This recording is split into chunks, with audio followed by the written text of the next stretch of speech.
Welcome back, ladies and gentlemen. Camp Hustle One here, back with another live stream. How you guys doing tonight? Teeny Toast with Ghost, welcome to the stream. Eris Play World, welcome to the stream. How you guys doing? Teeny Toast with Ghost, he asks, hey Camp, what's going on? What's on the agenda tonight?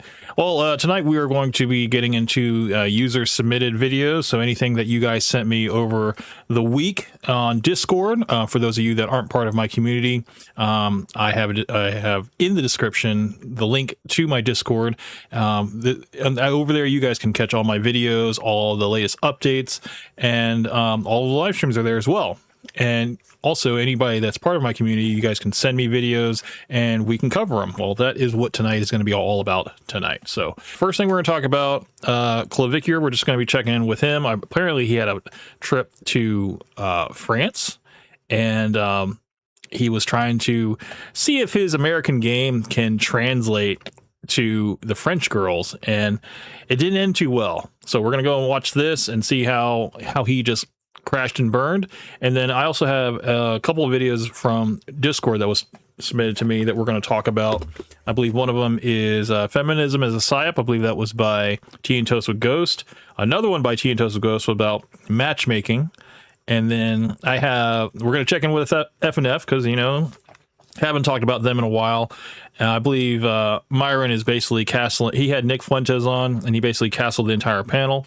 And then after that, it's just we're going to kind of freeball it, Let's see. Coke Benny, welcome to the stream, sir. Sup, Camp? Good to see you, man. How you guys doing, man? All right, so everybody's here. So let's go ahead and get into this first one, and then if you guys have any other videos, I'm sure this will probably be a short content stream. If there's anything that you guys would like to talk about, I can always open the Discord and we can have a nice little chat. So I hope you guys have been checking out the short videos I've been putting out, man. I think that impromptu stream I did the other day with Kavos and I can't Sonic. I thought that it was a meme worthy. It was full of memes. Let's just say that a lot of funny stuff came out of it. And I hope you guys enjoyed that. That was some of the best work comes out when it's not planned. That's one thing I'm starting to notice. Let me check, make sure that the audio is good on this. Should be. Let me make sure we're good. Yeah, we're at 100%. All right. So let's check Clavicular on his trip to France, and let's just see how his American game, how it crashed and burned. Bonjour. I'm American, so I don't really speak. You speak English? Well, you look very beautiful. What are you guys up to later tonight? A restaurant? You don't want to spice it up a little bit and hit like a club or something? Not tonight? All good. Well, I hope you guys enjoy your dinner.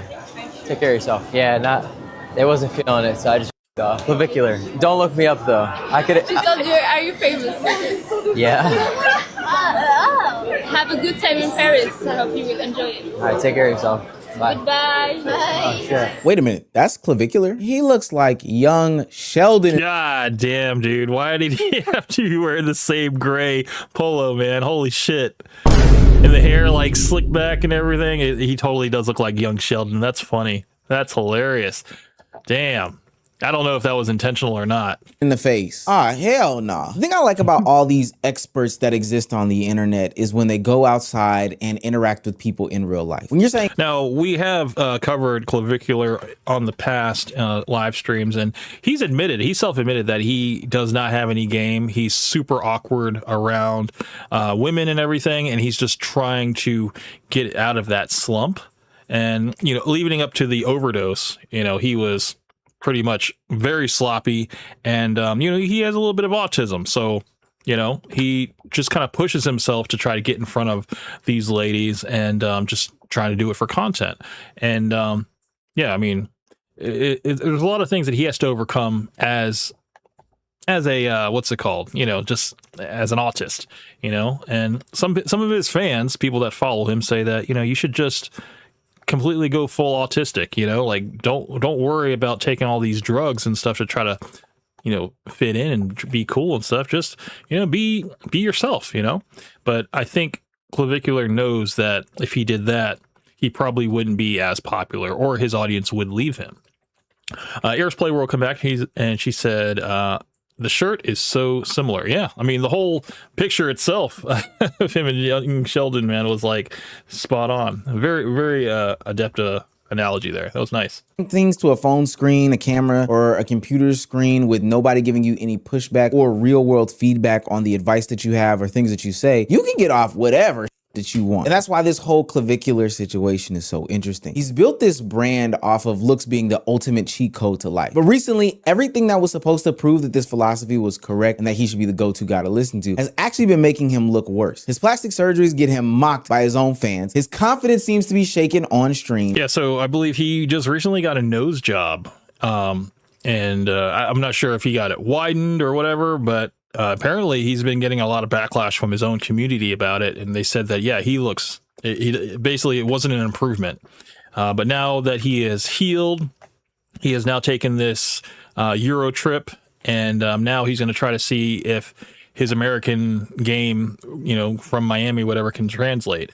And it seems like he's a little bit of a fish out of water here. And now in Paris, his trip that he's taking is exposing the biggest problem with this whole image. Real life does not always... Cheating Toast Ghost says, he looks like the drugs are getting to him. I mean, dude, it's just the long-term effects. I mean, when you've been doing drugs for as long as he has, it's really hard, I would think, to function without them, because it's just, you don't really know who you are at a certain point. And so, now he has to try to, conceal it, because he's a foreigner now in a foreign land. And, I'm sure, I don't know if he's done the research in terms of public intoxication and what you can get away with and stuff.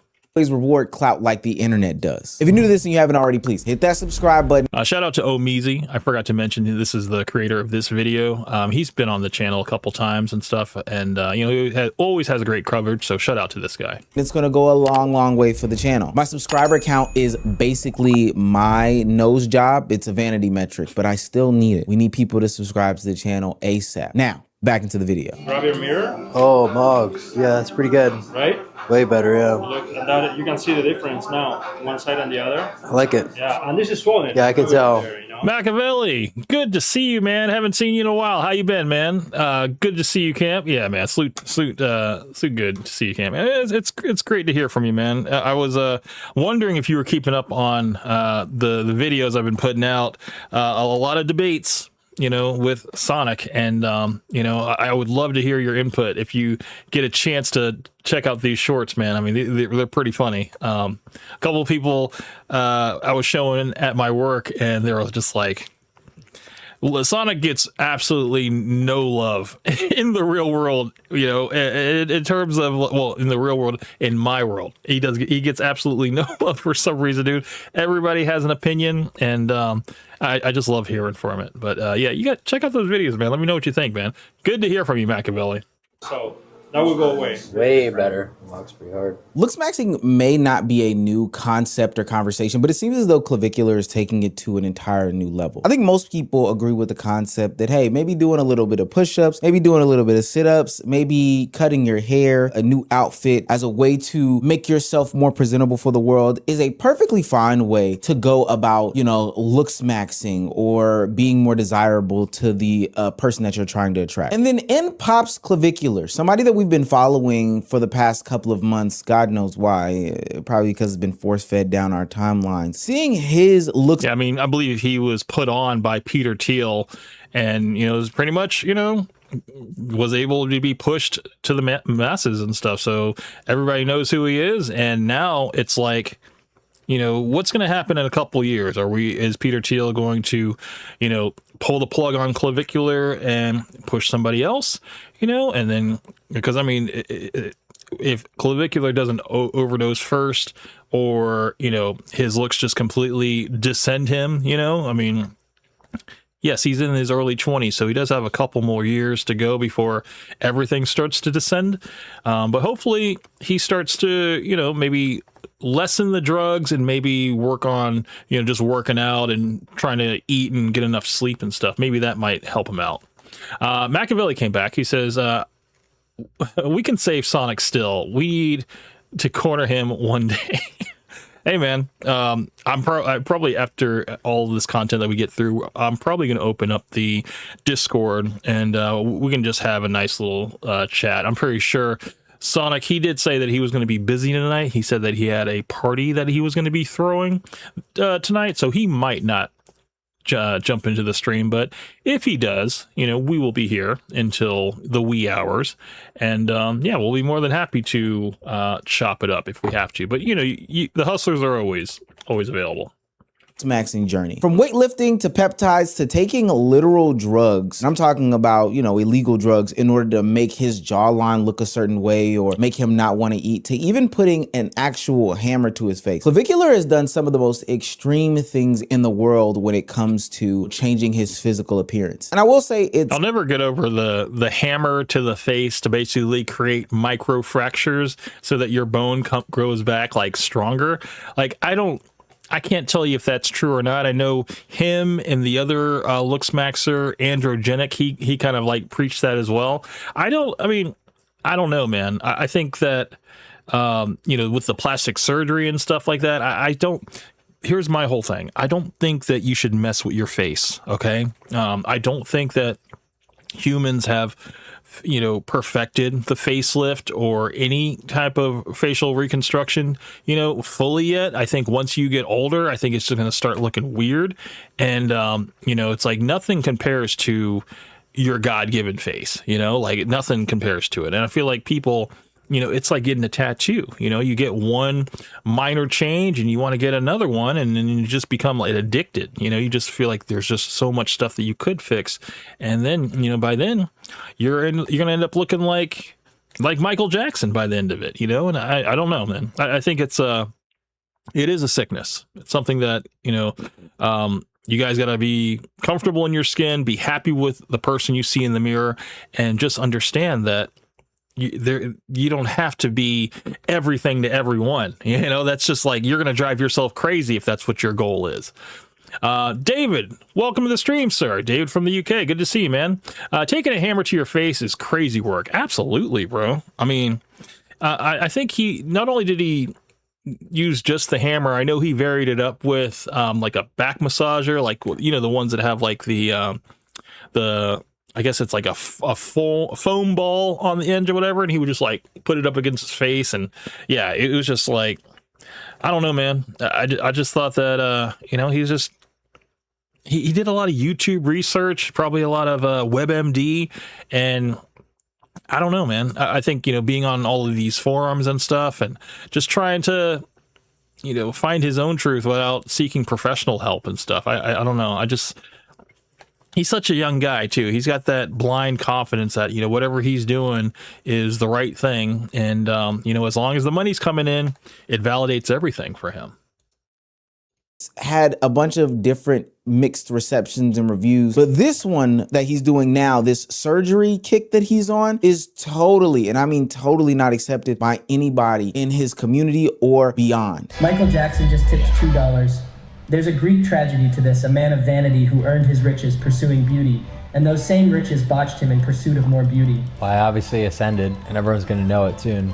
I'll be vindicated and have the last laugh. I'll have the last laugh over all these fuckers. Give it like another couple of days when I'm in Paris Fashion Week, mogging to death. That'll be very, very easy. He's so sensitive too. Like, anybody can just join his chat, send like a text to speech, and just completely get under his skin. It's like he's not built for like online criticism. He can't bob and weave with it and stuff. He's so hyper fixated on his look that if anybody comes in with any type of criticism, whether it's just an opinion, like, he's going to take it seriously and he's going to completely crash out over it. Teen Toast Ghost came back. He says it's kind of true, but not in the way the looks maxers think it is. It's kind of true, but not in the way looks maxers think it is. What's kind of true? What do you mean? If you can clarify what you mean, Ghost, I'm not sure what you mean there. Don't even worry about it. All right, don't even worry about it. It's not inherently about the surgery itself. I think people can identify that, hey, there might be some use cases for a surgery, but it's this continued endeavor to do the extreme thing over and over again in order to improve your appearance. I think it shows more of an insecurity about Clavicular. This chase for self-improvement when you're never finished gets to the point where you're willing to go underneath the knife. This is why you even have some... It's crazy to me because it's like, men should not strive to be beautiful or, gorgeous or handsome or whatever like that. We should definitely take care of your health, definitely get enough rest, definitely, eat right and, and exercise and stuff like that. But don't fuck with your face in terms of like surgery and everything like that. Like, just try to just take care of yourself in the most natural way possible. It's like, you don't have to be perfect. I think that's just an illusion. And plus, I think I said it before. I think that, women are the pretty ones. We're supposed to be the ones that produce.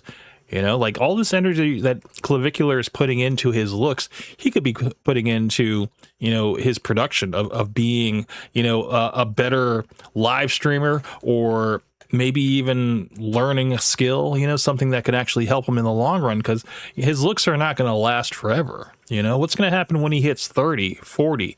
It's like he's going to have to figure something out. His fans in his own chat making fun of him and cracking jokes on him. Because now it seems as though, one, he looks like young Sheldon, but two, he's never satisfied with the way that he looks. Dr. Miami just tipped $3. Clavicular, I hope you are enjoying your new nose. I designed it to look like Gandhi. One question, why go to a butt doctor for a nose job? Giga Jester. I can't.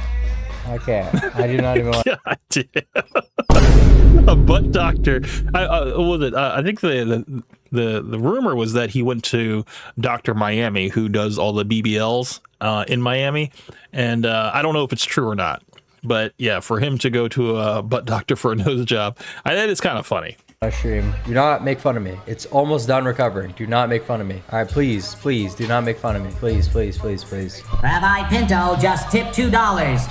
Hello, Braden. Good to see you are transitioning into a Jew more and more every day, including the nose. Love from Tel Aviv. I hate this is the worst job ever. I hate doing this. This is why I don't stream. Chop just tipped $2. Bro looks like Family Guy. It's over Clav, you are a joke. Dylan Latham took your legacy. It's over Chud Boy, you're lacy maxing. I think it's fair to say that he's... Damn, dude. It's like his whole audience is like, well, not his whole audience. Just specific people that are, in his community are completely turning on him. And damn, it sucks, dude. Exo Charles, welcome to the stream, sir. Hello, everyone. Good to see you, man.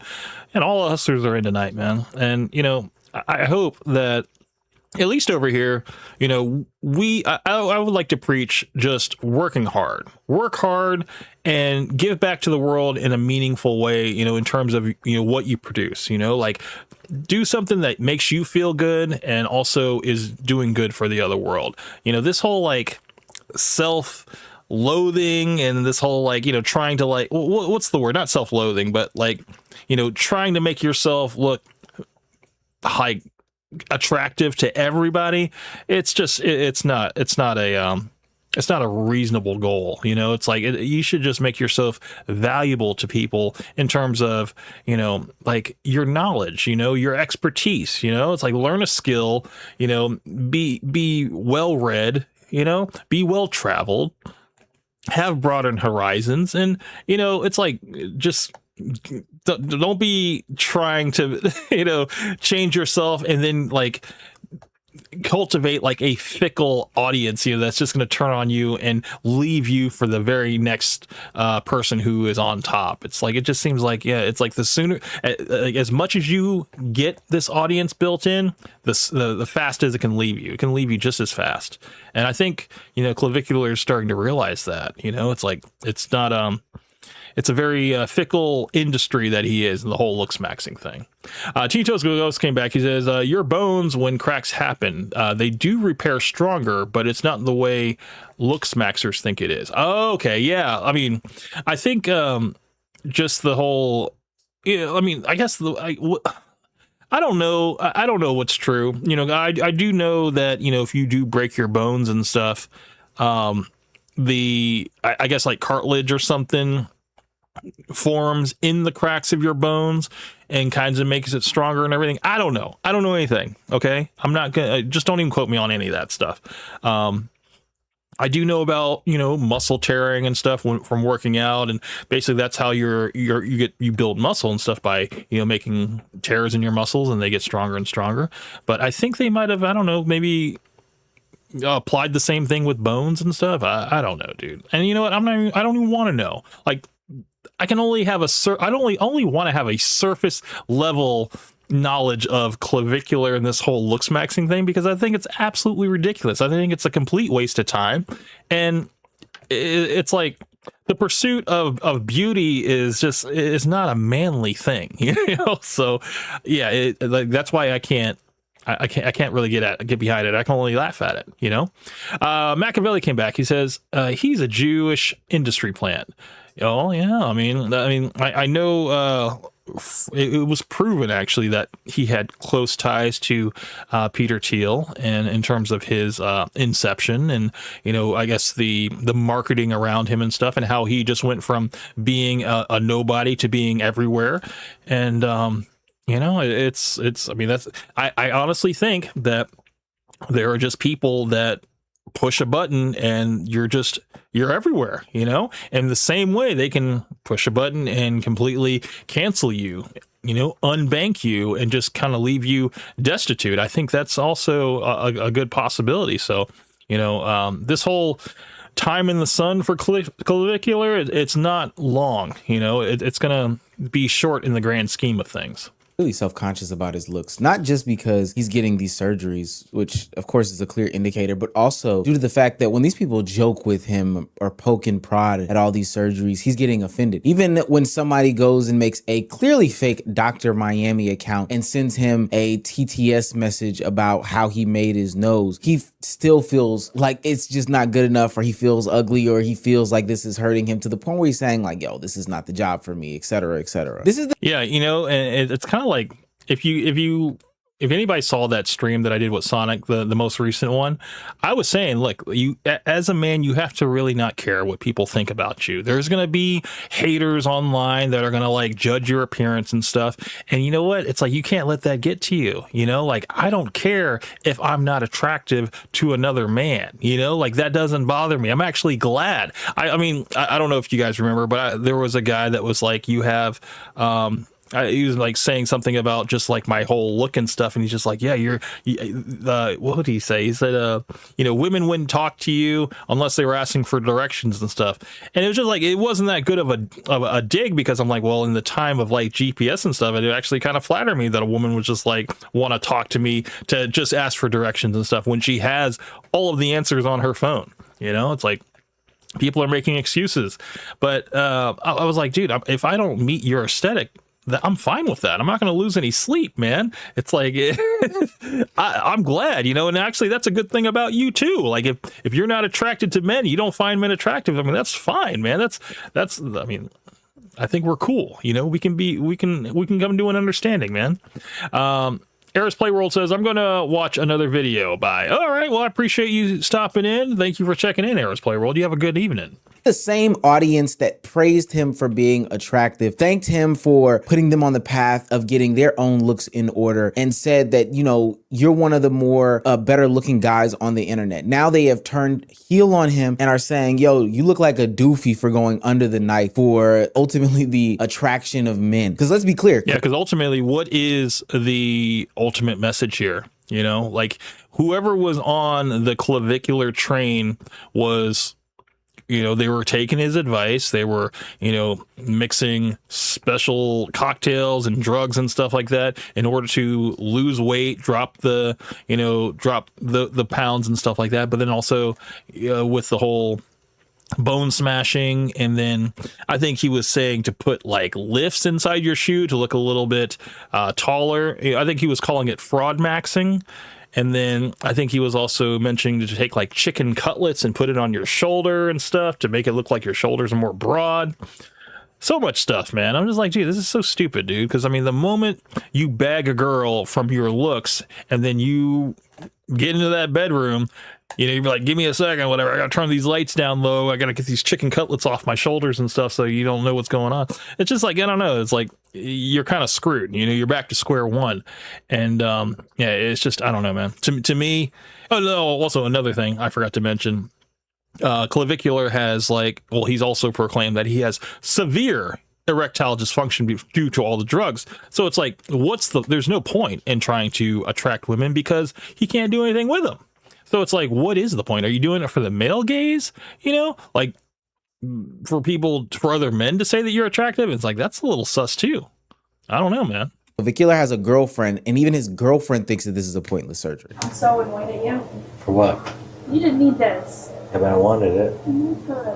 Well, It looks so painful. it could always It's look gonna hurt. better. You could always look better.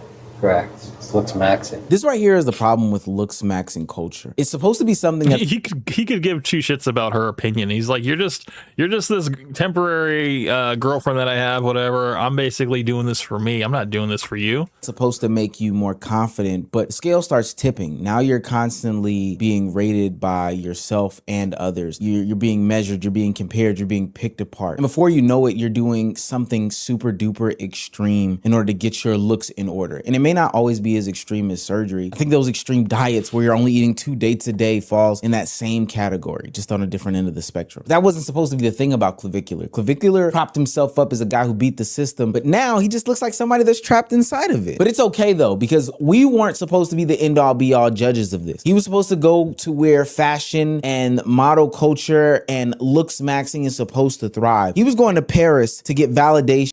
Eris Play World came back and says, I'm going to watch another video. Okay, well, I appreciate you telling me again. Would you mind liking the video on your way out? And anybody also that's watching this video right now, if you guys wouldn't mind liking the video, I'd appreciate it. From Paris Fashion Week and from the more conventionally attractive people over in Paris. But what happens when you get over to Paris and it still doesn't work out for you? We have other friends coming. We'll see with them. All right. Well, Your loss. yeah, we'll let you guys have a good night. Oh my God. Okay, so he's going around Paris, talking to girls on the patios with a bouquet of roses, and he's just handing them out, trying to like be some Casanova or whatever. Like, come on, man. You wouldn't do this in America. Why are you doing this in France, man? It's like, I don't know, dude. This is really cringe. Fuck, that's sad. We'll just hand out the rest of them. Listen, I always say I have the worst game, so I don't claim to ever be something I'm not. I'm not a fucking pickup artist. I'm a fucking autist. You know, I'll tell you everything you need to know about looks maxing, but going up to chicks, not my specialty whatsoever. There you go. I mean, there it is from the horse's mouth, man. It's like he at least is aware enough to know his faults, but it's like, that's what I'm saying. You got to work on your communication. It's like, you can do all of this looks maxing, but when it comes down to when you get a woman in your vicinity, you got to be smooth. You got to be not nervous. You got to have confidence. But it's like, he worked on the exterior without working on the inside, and now it's like he's at an impasse now. He can't, he doesn't know how to operate.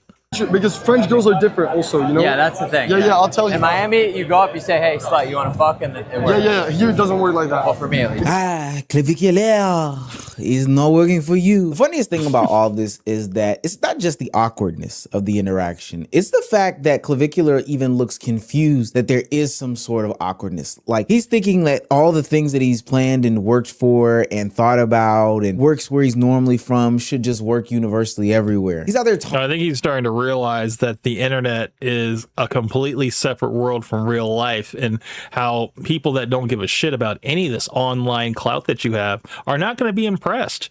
You know, it's like, you're going to have to come up with a little bit more substance than just like, you know, Google my name and all this stuff, and just with this whole false bravado, you know, it's just like, people are going to see right through it. They're going to see through your insecurity, and then you're just going to walk away because you don't want to look like an idiot because you're live on stream trying to perform. Talking as if his presence of just existing should just be enough for people. Like, these people are just supposed to know who he is, but he's finding out in real time that in Paris, and I would presume in other places, that American live streaming room shit that he be getting off, that shit don't work. These women don't care about your online lore. They don't care about. That's literally what I said, man. It's like, the internet is such a vast space, you know, and yeah, you might have a couple 100,000 followers and stuff, but that doesn't translate worldwide. You know, that can be completely local to where you're at. So you're going to be complete fish out of water when you go to a different country and nobody knows who you are. Your fan base, they don't care about the fact that you're clavicular. This is where that whole looks maxing ideology that he keeps preaching becomes shaky. Not only does it put you in this constant loop of changing your body to better yourself even to the tune of going underneath the knife. But it's also not being shown in real time that it's giving you the access in which people claim it's supposed to. So what are you supposed to do when the access isn't there? Naturally, you'd probably rely on things that, I don't know, don't have anything to do with your looks, maybe your personality, your wit, your charm, all these other things. But, you know, even if Clavicular wanted to, you know, pursue this whole looks maxing thing, he could pivot that into a modeling career and just be like a universal male model, you know, and just try to travel the world that way and make a name for himself, you know, and just try to, but see, that's the thing. He's already kind of ruined his image with all of the public drug use that he does, and because he is a self-proclaimed autist and stuff, yeah, he's kind of making himself not marketable, unfortunately. He just kept that shit low key, he would have been all right, but he's already said too much. That's not what looks maxing preaches. See, the internet can convince you that you're some sort of handsome Squidward type feature because the chat spams these edits, your fans call you a mogger, but real life is much, much, much colder than this. People don't actually care about these things. Now, you would think that Clavicular would take a different approach once he found out that these women of Paris weren't buying his shtick, but no, he doubled down. And quickly, it wasn't just the women of Paris, but Paris in and of itself showed him, nah, gang, we don't rock with that. You look like a fool walking around with a bunch of roses and just handing them out to any woman you see. It's like, I don't think a woman's going to get swooned by that. You know, it's just going to look very desperate. It looks extremely sad. Look at this paranoia, man, how he's like scanning the room. He has this goofy sleeveless shirt, I love Paris. He looks like a total tourist, and he's just like completely just, he's wigging out right now. It's just, this is the worst look right here.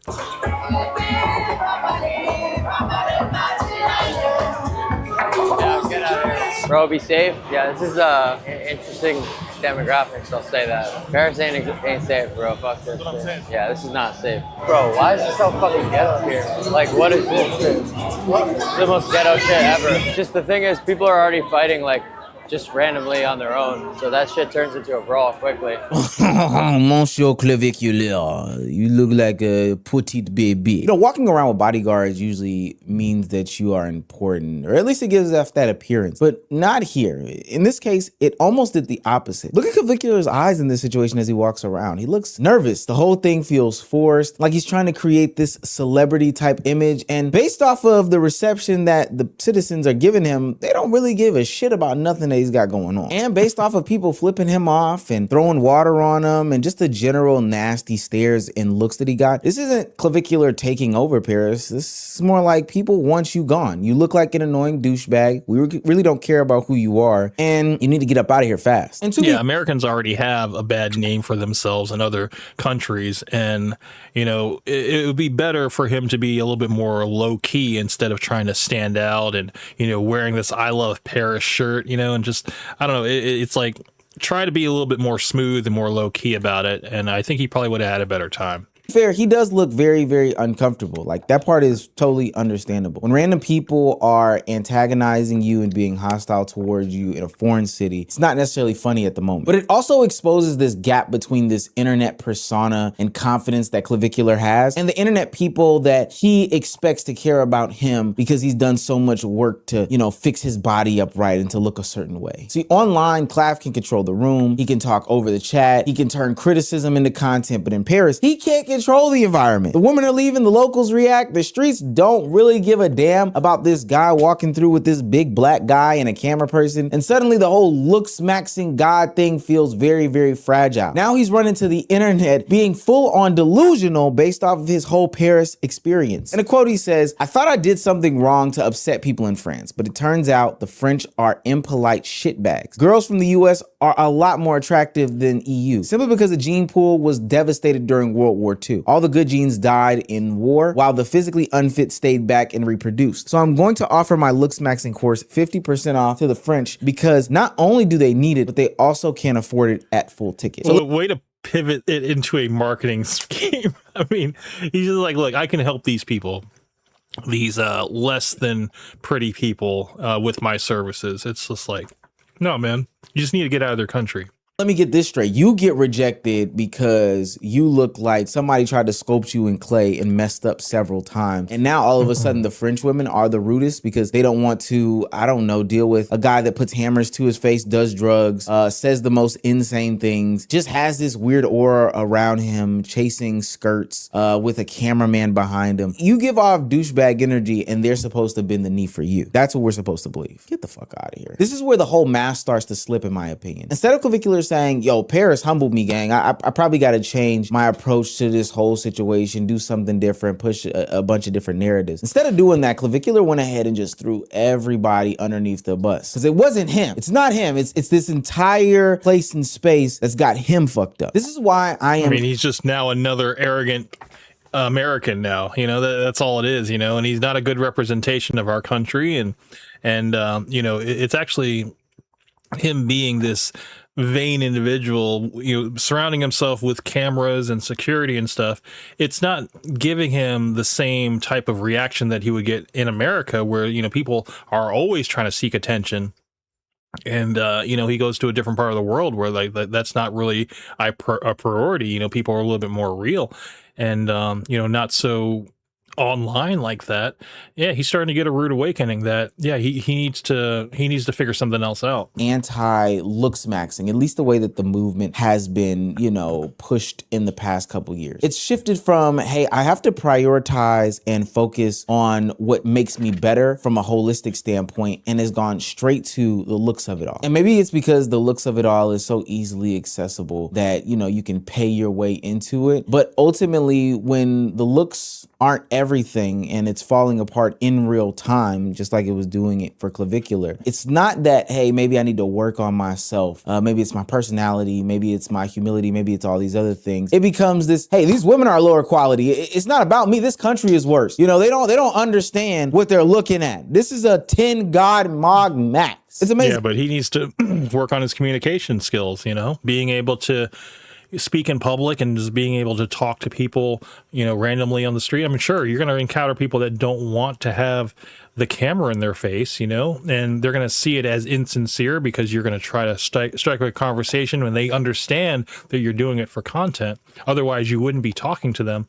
And yeah, people aren't into that whole performative aspect. You know, they want to, if you want to be more down to earth and stuff, you know, you do a lot of this stuff without the cameras, you know, and you just kind of work on interacting with people in the world and not try to, you know, do it all for your stream and stuff. But unfortunately, it's a vicious cycle for Clavicular because that's the main source of his income. And this isn't a shot at America because we live here. Shouts out to the USA as we take on England in the World Cup. But America's not like this picture perfect environment when it comes to fitness and health and all this other stuff like that. He went to Paris Fashion Week where it's supposed to be the top of the top and cream of the crop when it comes to looks. So now I'm more inclined to believe he's not even making real observations. He's just grasping for whatever straws so he can make the rejection feel less than what it actually is. And so now, and this is a part of the teachings of Clavicular and some of the other looks maxing community, because we aren't getting our way, we're back to this ranking thing. Everything is ranked like a product. Everything is graded on this scale, et cetera, et cetera. And when you don't get the validation that you don't like deserve, at least that you think you deserve, now you're looking to process it in a totally bad way, put them on a ranking scale, use that ranking scale as cope to even like put them on a lower ranking scale than mathematically they should be. Like, all things considered, where you were at the time that you were in should be higher ranked than the American women, but you're being obtuse because you're not getting your way. And so Clavicular never actually questioned. He's basically letting his emotions get in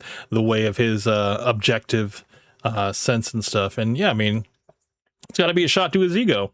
You know, he probably had high hopes for this trip, thinking that he was going to clean up, possibly bed a bunch of different French girls and, you know, have plenty of stories to tell. And unfortunately, it became a public disaster and it's been immortalized on the internet. Everybody just saw that, yeah, he is a complete fish out of water. And it's just, it was bad. It was a bad look. And, you know, now he's come back. He's going to try to kind of, you know, bury that. And hopefully, you know, we can move on from this and not think about it. But I mean, that's the problem with having your job tied to the internet, man. It's just a full record of everything. And this is just one more step towards his obscurity.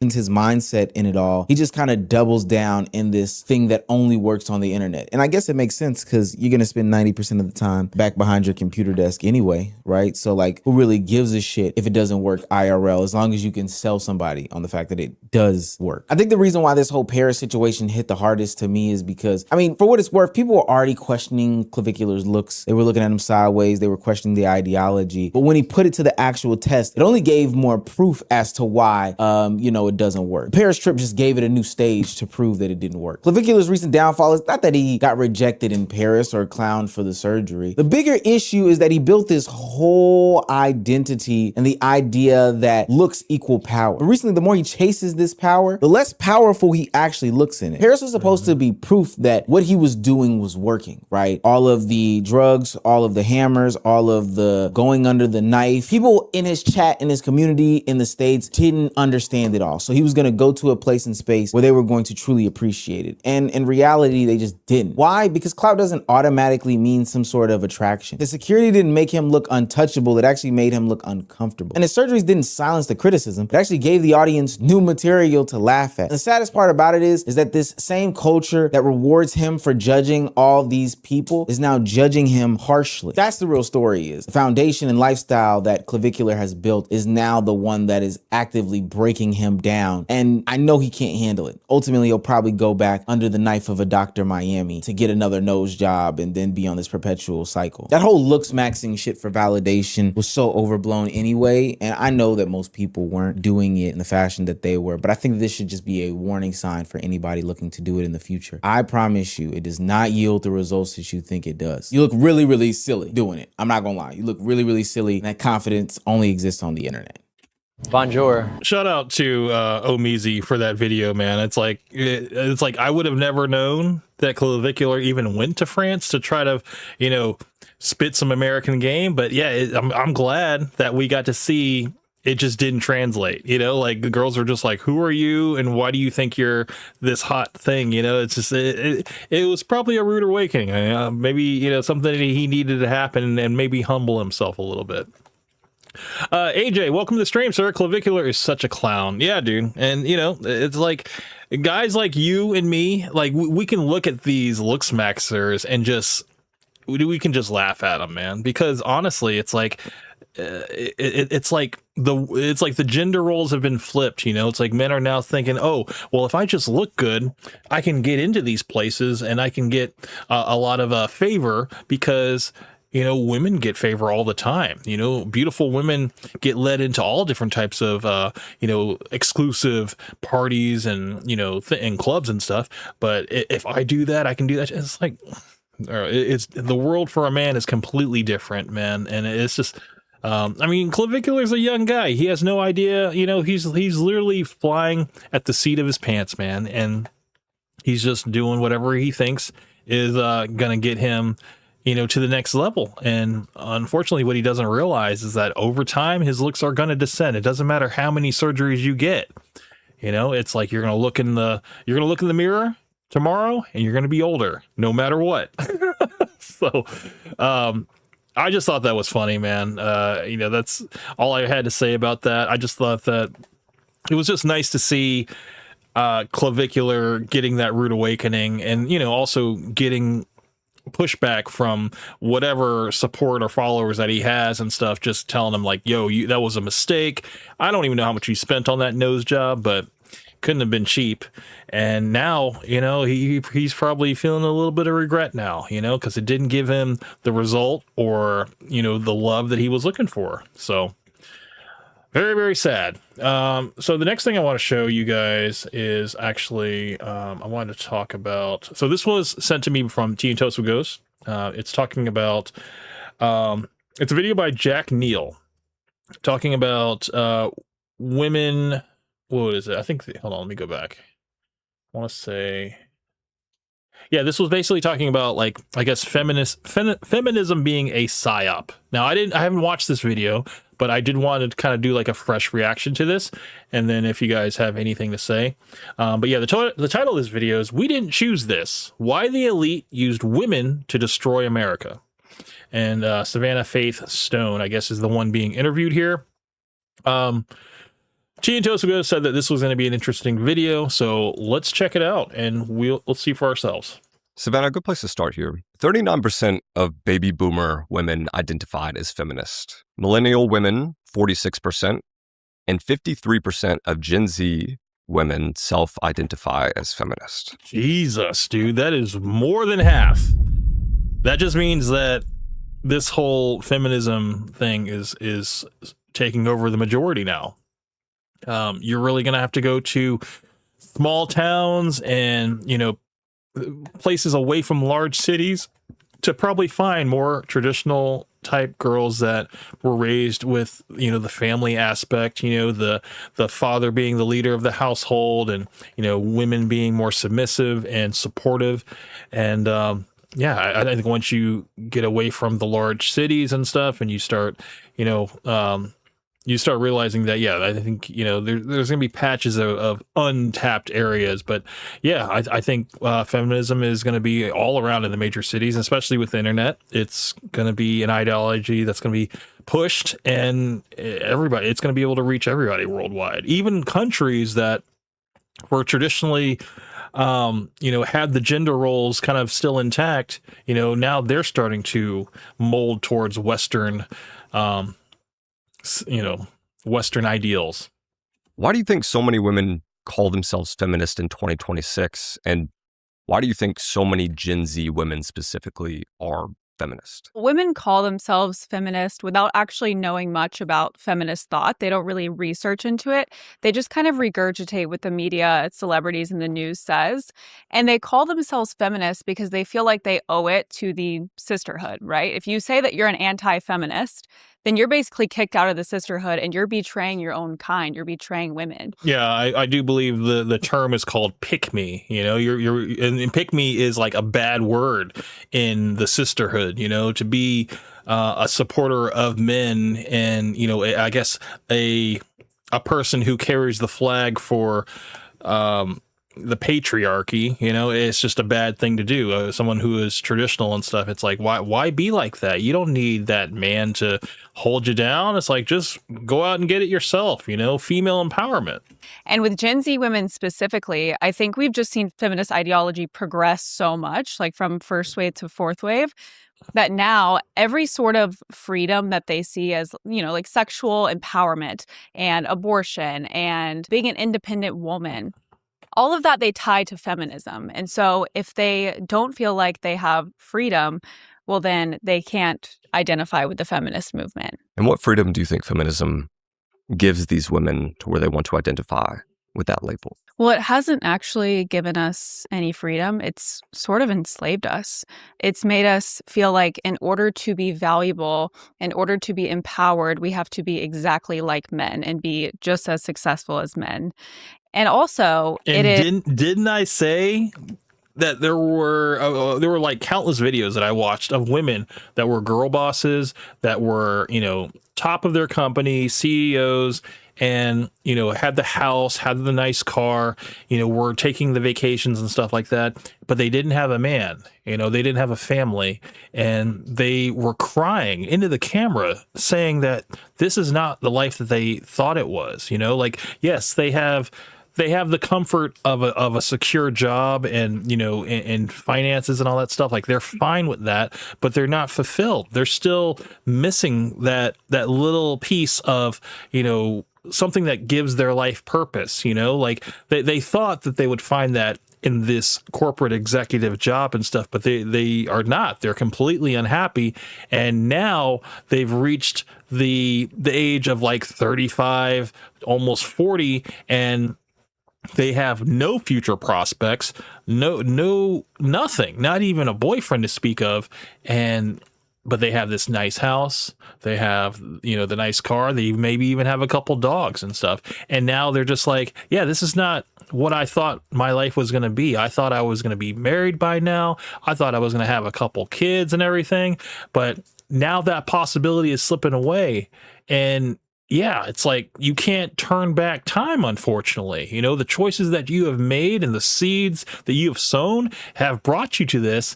And now you realize that you don't want it.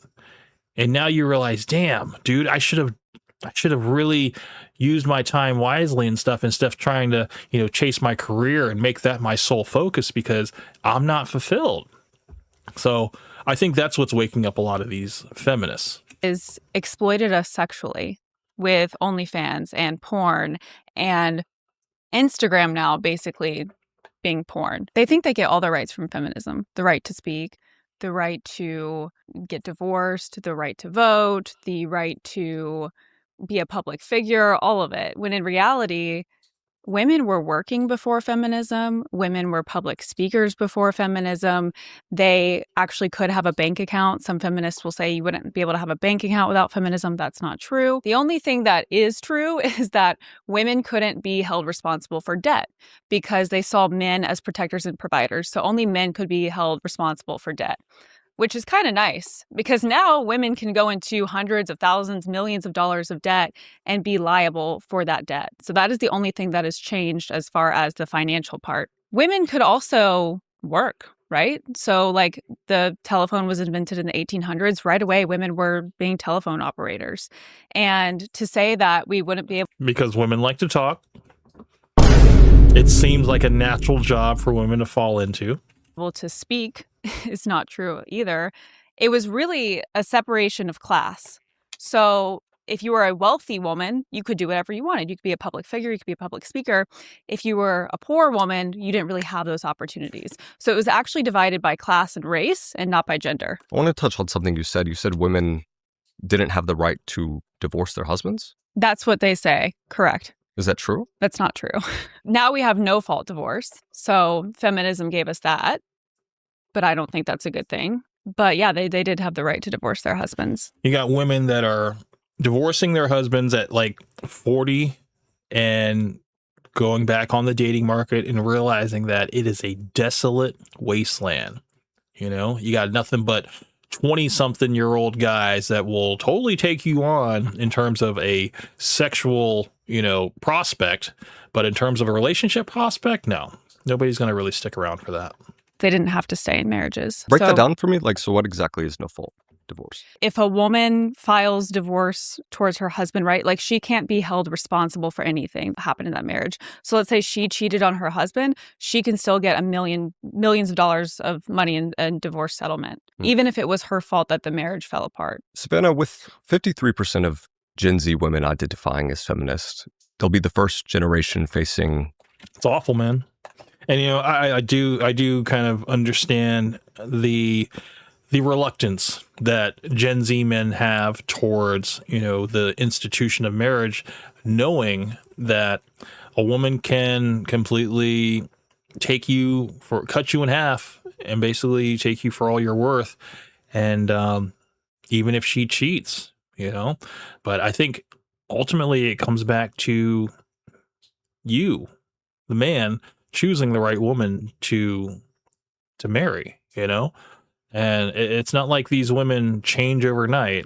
There has to be something that drives them to want to leave, unless you just chose a woman because she was hot and instead of, how she, being in terms of like the whole package. Yes, she being attractive, but also, being a woman that would want to support you and, emotionally, and also want to care for children, want to give you a family and stuff, be someone who's family oriented. It's like, you got to look for these key things that are that a wife, a good wife would be, instead of a woman that is going to trying to see you on equal footing and maybe have, her own thing going in terms of, selling her sexuality, these are all non-starters, a woman who is making her money online off of her image alone and not from what she produces.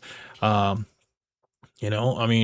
type of sex work is just a non-starter. And unfortunately, there are too many women that have jumped into that pool, and that was maybe their mistake. But now it has barred them from a life of marriage and even a possibility of being scooped up. A potential military draft with the Iran war. How do you think feminists will react when they get drafted to war with Iran? They won't react well. Every time I debate feminists and we're talking about equality and I bring up the draft and how we can't be drafted, they will say, well, I'd be fine with being drafted. They're lying to themselves. They would not want to be drafted. And the only reason they say that is because they know there's no draft and there hasn't been for a very long time. But I don't know. We could be going into that. And they would not react well to that. I don't think any woman would if we're actually being honest with ourselves. I guess when you think of a society like Iran and the Iranian regime, the theocracy there, do you think that that is an ideal representation of what women's rights should be and the kind of restrictions placed on them?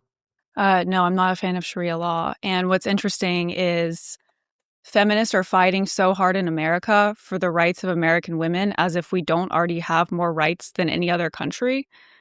Why are they not fighting for women in Islamic countries who are actually under oppression, right? Like a 9-year-old can get married to a 70-year-old. That's what feminists should be fighting for. They have virtually no rights over there. But for some reason, feminists are still dying on this hill that women in the West have no rights and we're actually oppressed and we're still living under a patriarchy. Do you think women are only... I mean, feminism can only thrive in a society that is like America, you know, in a Western society.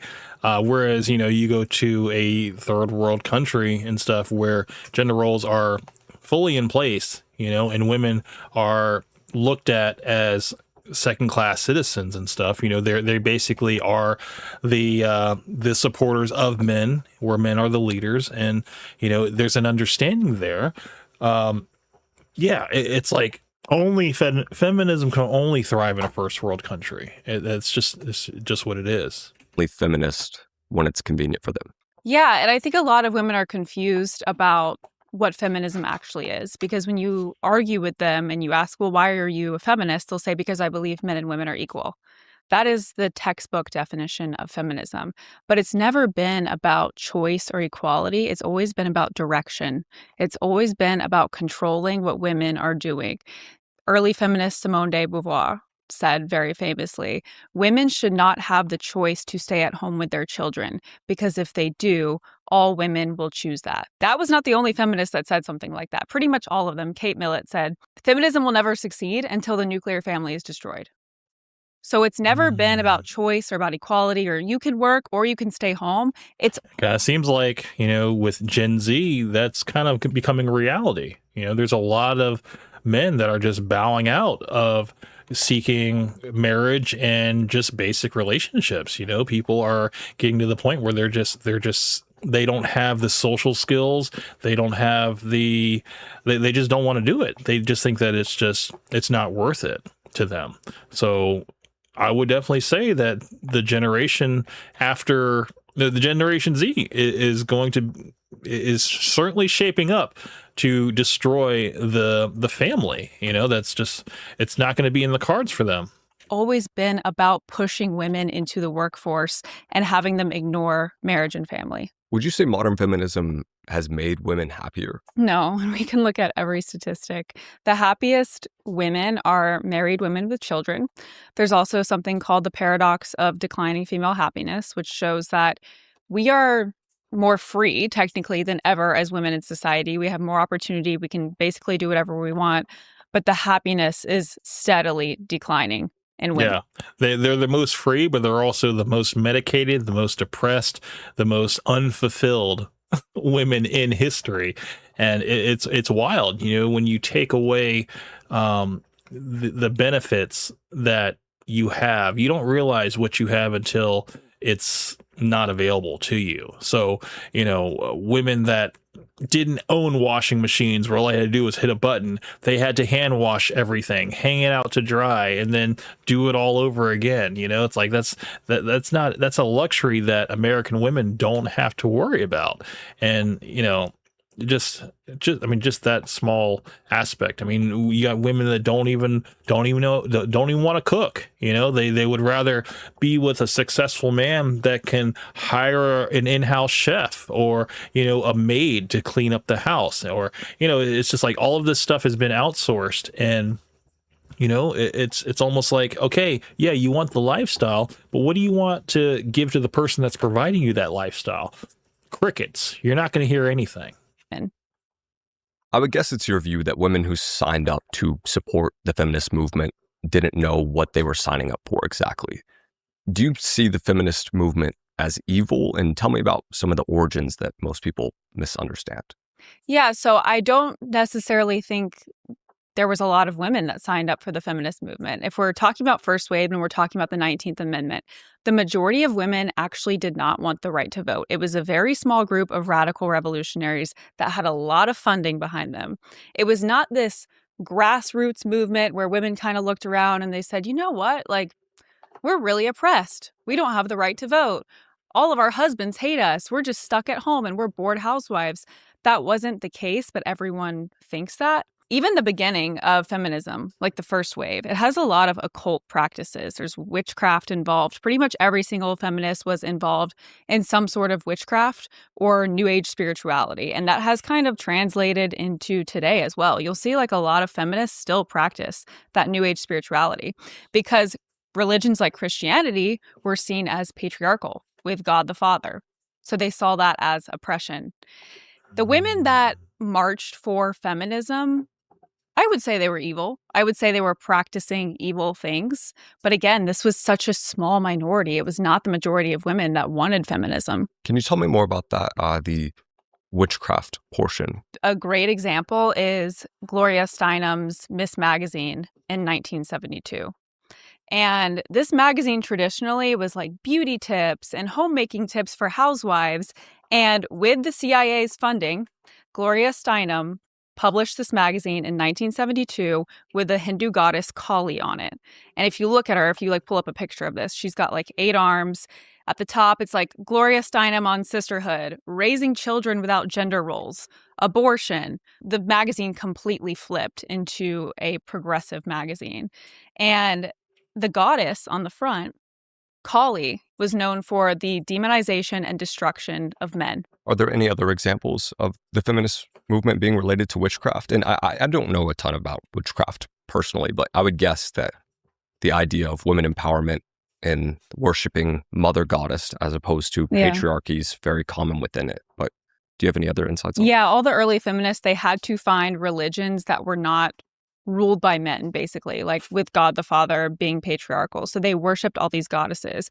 Another religion that they practiced very often was Dianic Wicca, which is another form of witchcraft. And they also practiced sex magic. So like big, basically think of it as orgies where they would have all these people come in and they would take psychedelics and all have sex with each other and somehow try to summon spirits. And this was part of the feminist movement? This was first wave feminism. So first wave feminism, I would say, was probably the most evil as far as the witchcraft roots and the spiritualism in it. So what are the waves? That's crazy how much it's evolved since the first wave. Like in my experience, I have encountered women that practice witchcraft, like Wiccans is what they call them. And, most of it was, they were, the ones that I encountered were very kind. They were all about like herbal medicines and stuff like that, there was a herbal remedy for everything, at least in terms of like, if you're trying to detox yourself, they could help you with that. But the one, at least the women that were Wiccans that I knew, they were fairly kind, like they weren't like hateful of men and stuff like that. They were actually kind of nice. So I guess it just depends on the individual. Feminism, like how did it progress over time? Like, can you kind of give me a timeline of from its origins to now? Yeah, so first wave feminism was mainly the 19th Amendment, so the right to vote. Second wave feminism was the sexual revolution and the idea of free love. Then we get into third wave. That was abortion and birth control. Wait, hold on. We got to go back because there's a lot of information being said here. Let's go back a little bit. So first wave feminism around 1848 to 1920 was when women fought to get basic legal rights, like the right to vote and to own property. It was mostly focused on changing laws so that women could be treated more fairly. Okay, understand that. So the right to vote. Second wave Second wave feminism around 1960 to 1980 was when women pushed for equality in everyday life, getting paid equally, better jobs, and control over their own bodies. When it went beyond just laws and looked on how women were treated at home and at work. Okay. Feminism was the sexual revolution, and the idea that was the sexual revolution. I think the bra burning and all that stuff. I think that was all kind of around the same time, and the 70s and 80s. So yeah, free love. Then we get into third wave. That was abortion. Third wave feminism around 1990 to 2010 was when women celebrated being different from one another and made sure feminism introduced women of all races, backgrounds, and identities. It also focused on personal choice and let women define what being strong meant for themselves. So this is when we start getting into the redefinition of words. And birth control. Now we're in the fourth wave, which is LGBTQ. Fourth wave feminism from 2012 to today currently uses the internet and social media to fight for women's rights and call out unfair treatment, like movements such as Me Too hashtag. It focuses on a lot of stopping harassment and making sure everyone is treated with respect.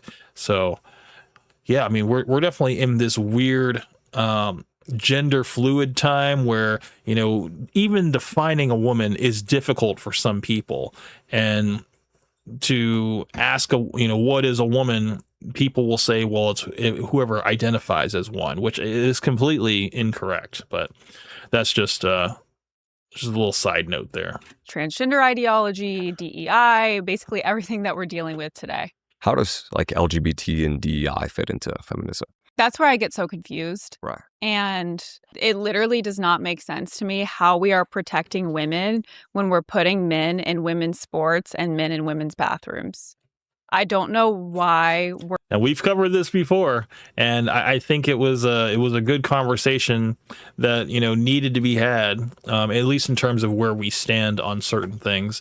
I did think that the whole transgender biological men participating in female sports was completely unfair.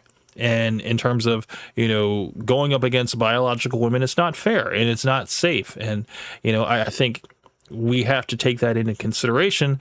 And I get it. Like, I was trying to spitball solutions in terms of what we can do about this. And I was like, maybe create a trans league or have the biological men compete with the biological men. That was another solution. But yeah, I mean, if you can't do the trans league, have the trans athletes compete with biological men. That just makes sense to me. We're fighting to basically exclude women, like the uniqueness of women and the qualities of women.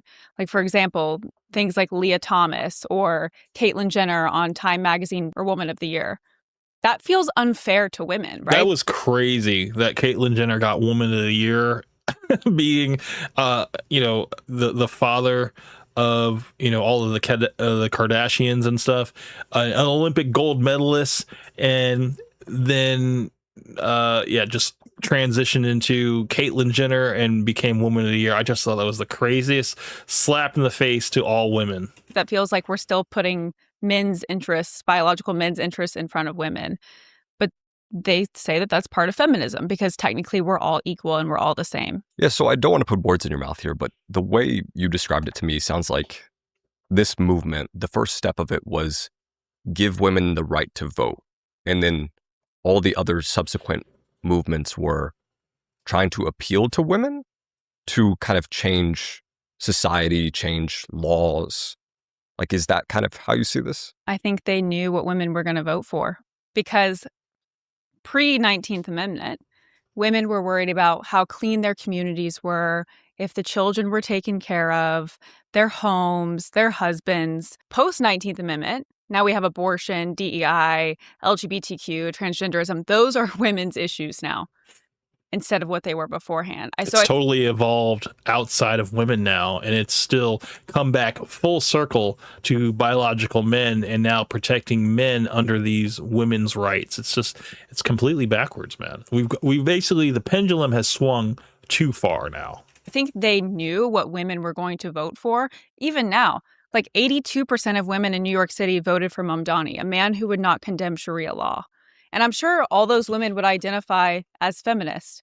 But then you're voting for someone who stands for the very thing that takes away rights from women in the Middle East. So if we think of this kind of like a psychological operation almost designed to market to women on various issues to get certain legislation, certain movements, certain changes in society in place, like what are some examples of propaganda that helped fuel feminism? I think we should start with the funding of the 19th Amendment. Because, again, women think that it was this grassroots movement where all the women said, we need the right to vote. They looked around and thought, man, I really want to be involved in politics. And that was just not the case. Out of 575,000 women in Massachusetts voting on whether or not they wanted the ballot, only 4% said yes. That's one of the points that I had spoken about in terms of women's suffrage. You know, there was a lot of women, a grand population of women that were against the whole voting aspect, you know, giving women the right to vote. They didn't care about that. They didn't. But there was a small percentage of women that did. And in this case, they said it was around 4% that voted for it. And, you know, I think there was also men that also, you know, were driving this movement as well to make it equal, you know. And now it's like you can't go back, unfortunately. Once you do these laws and stuff, to take them away is an impossibility. So it's unfortunately you can't put the genie back in the bottle now. So much so, the anti-suffragist movement was so strong that pro-suffragists took their option not to vote off the ballot. On a ballot where women were voting on if they wanted to vote or not, they took the option not to vote off the ballot, which sounds a little counterintuitive. But the funding behind the 19th Amendment is really interesting because the biggest financier of this was Alva Belmont. And Alva Belmont was originally married to William Vanderbilt, which was Cornelius Vanderbilt's grandson. And that was the wealthiest family in the world at the time. And so with his help, both of them were like already involved in the feminist movement. Then he ends up cheating on her multiple times. She gets a divorce settlement of $10 million in 1895, which today would be translated to about $390 million, making her one of the richest women in the world. She then marries Oliver Belmont, who is the son of August Belmont, who was a Jewish investment banker for the Rothschild family. Oliver Belmont was flown to Germany to train in investment banking with the Rothschilds family.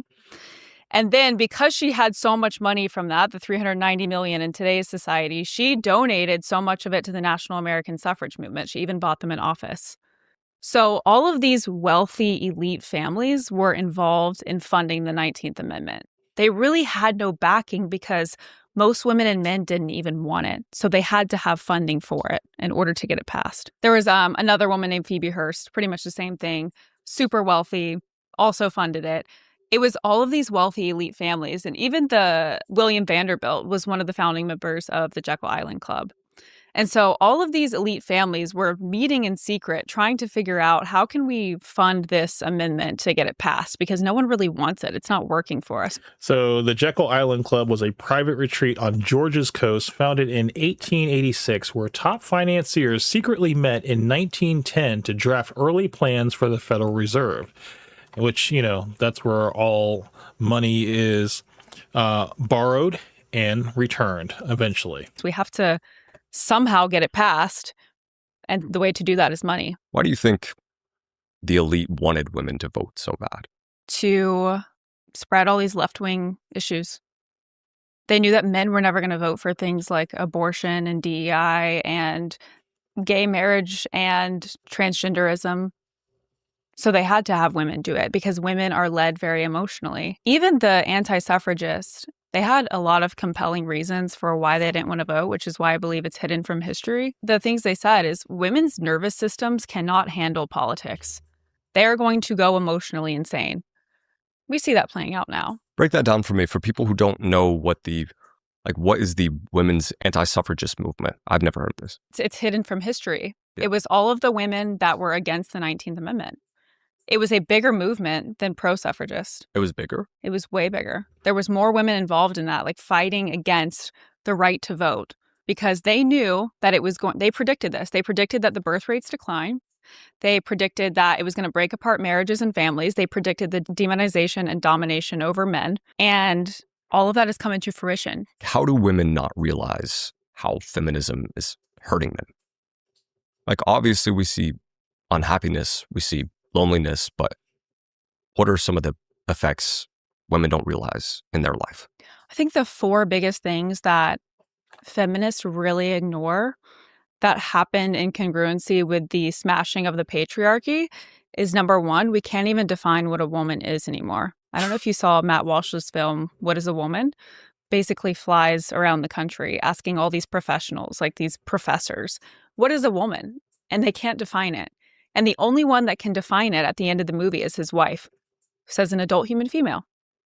In 2022, the Cambridge Dictionary changed their definition to a person who lives and identifies as female, even if they were not born with that sex. Merriam-Webster changed their definition to a person who identifies as opposite of male. Where's the uniqueness of womanhood if we can't even define what it is anymore? Number 2, it's put men in all of our places, and men are edging women out while wearing dresses. They're winning in sports. They are Time Magazine's Woman of the Year, even if they're a biological male. Number 3, women are not happy. Our happiness is on the steady decline, and it has been since feminism. And no one wants to be honest about that. I feel like we blame it on the economy or we blame it on social media. But in reality, if you look at who the happiest women are, it's married mothers with children.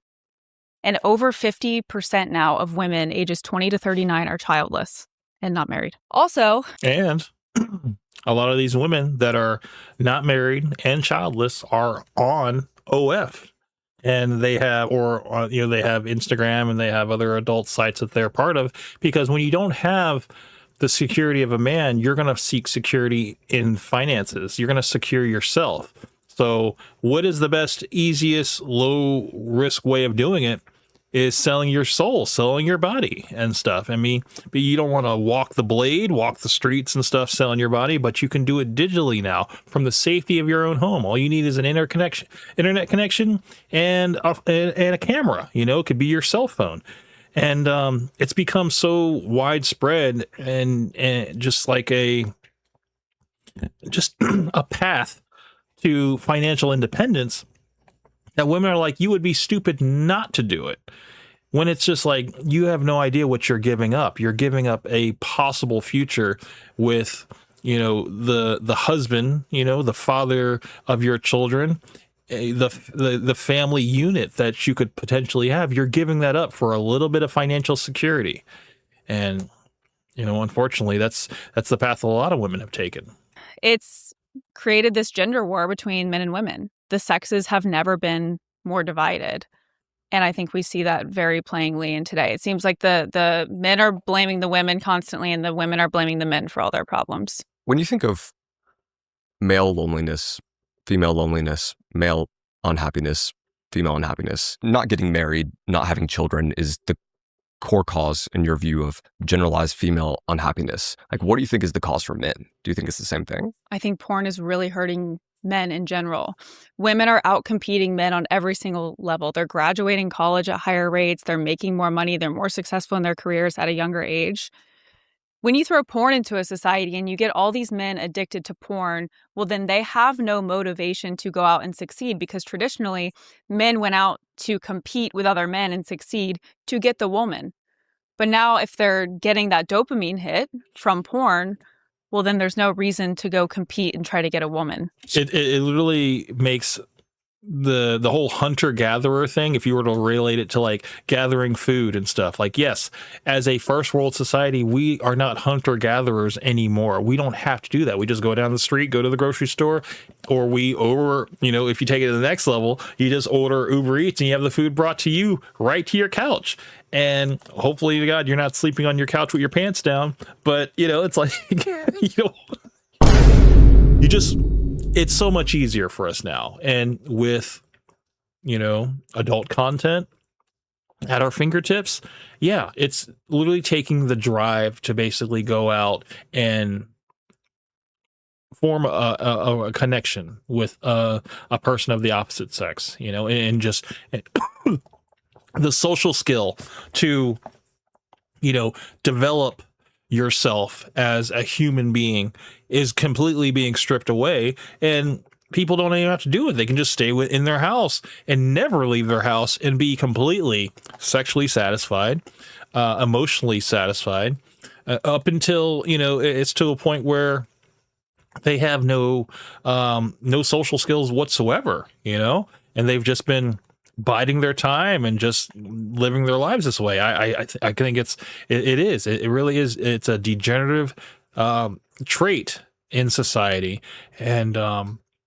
unfortunately, people are in too deep for a lot of this stuff in terms of their addictions and getting out of it and stuff. It just seems like such a far cry from, you know, just a couple years ago, you know, where, you know, there weren't cell phones, you know, there wasn't online, there wasn't anything, you know. It's like you had to go outside and you had to meet people and talk to them and form communities and all this stuff. And now it just seems like it's like a lost art now.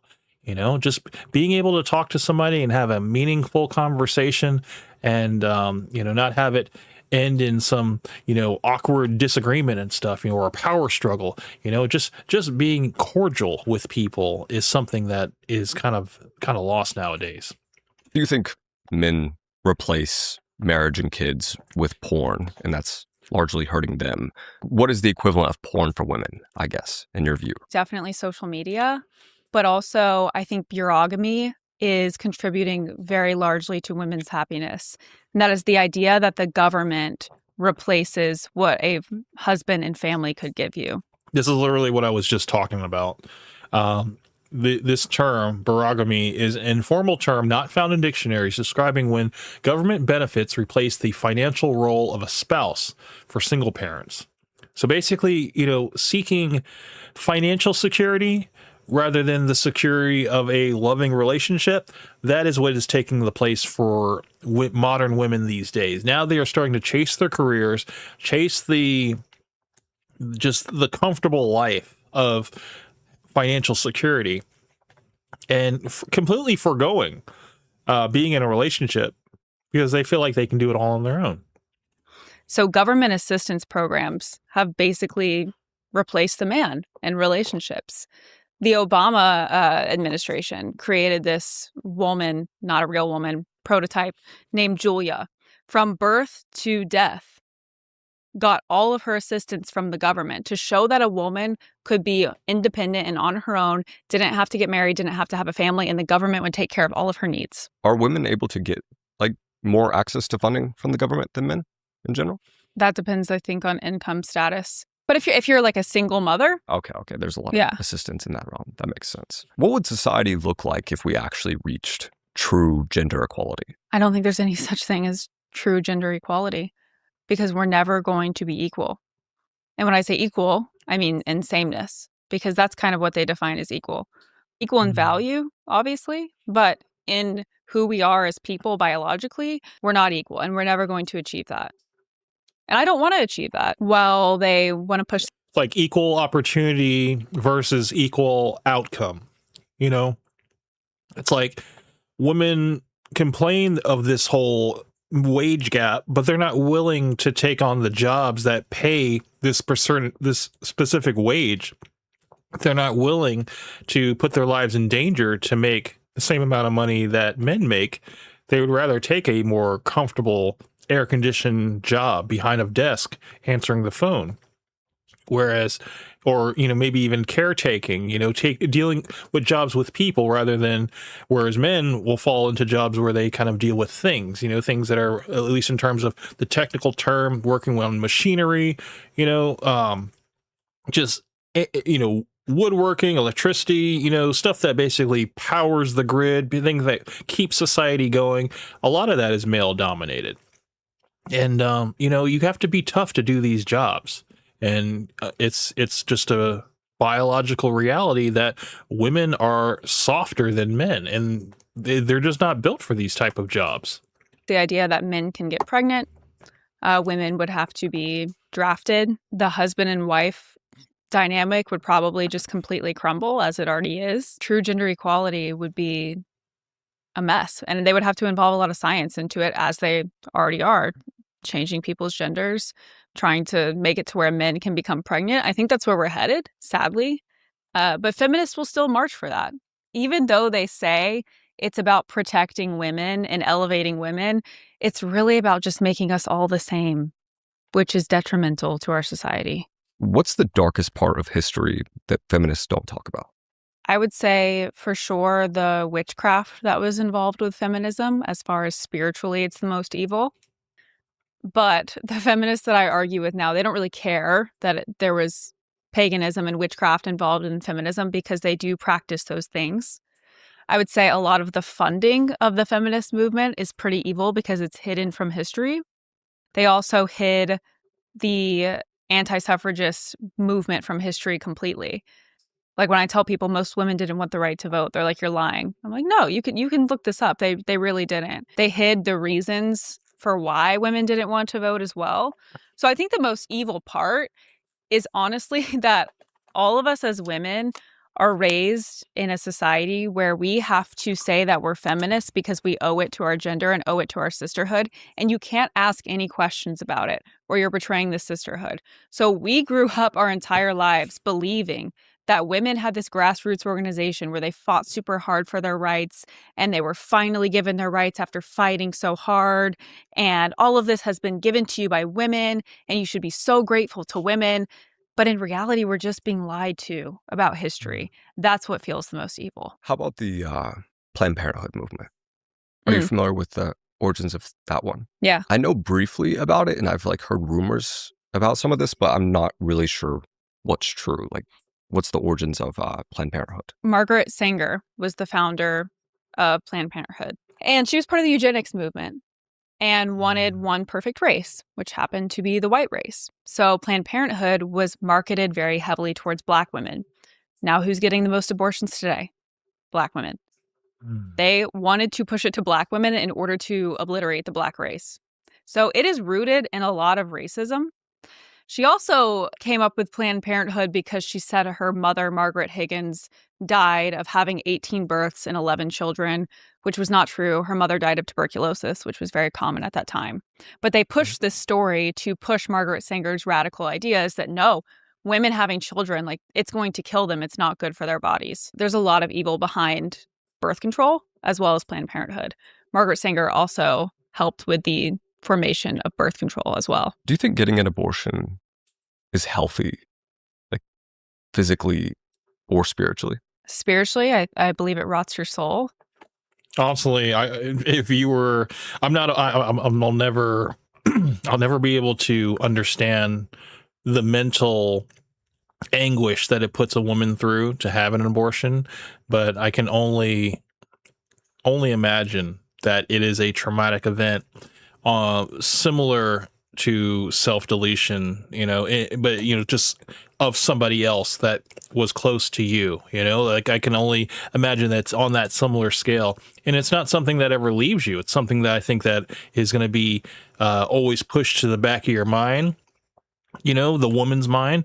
And, they'll always wonder, what if I, was this the right decision, or what? And yeah, I think it does take a mental toll on the mind. And maybe, honestly, I do think, at the same time, I think it is a woman's choice to do that. I think that is that is kind of the time we're living in. But I think as much as possible, a lot of things need to be right in the situation. There are, of course, the small percentage of, R-word cases that, it's completely understandable. Also, if it happens within the family and stuff of abuse and everything, completely understandable. But in terms of just trying to be irresponsible and trying to correct your mistake for being irresponsible, that's kind of where I draw the line. I think that that's wrong. I think that, there there are certain things that happen to people that, you know, yeah, probably shouldn't have kids, but they make a mistake. And I think some people need to take accountability and own up for their mistakes. But because they have this freedom and this option to choose it, people are going to choose it. And it's very sad. But I understand that every situation is different.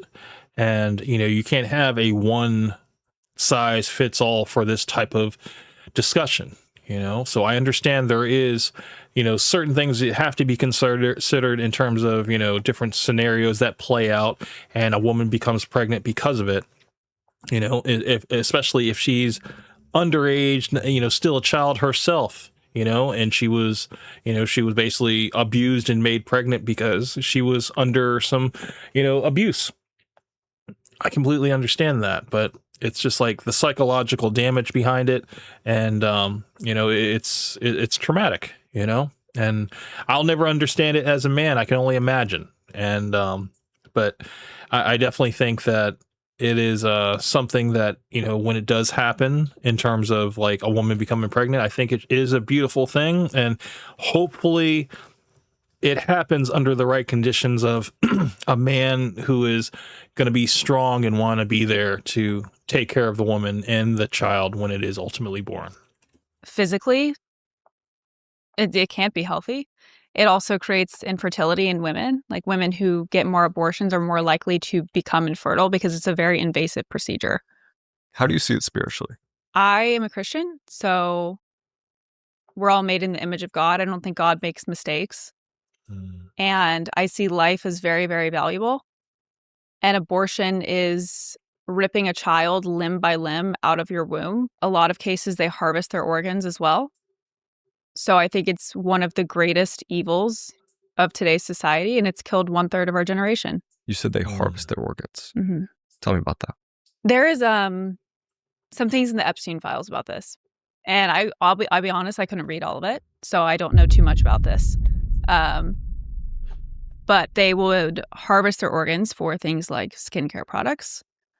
And I don't know if you saw the movie. There's a movie it's with Demi Moore, where you can like inject yourself and it keeps her young. Yeah, the movie's called The Substance.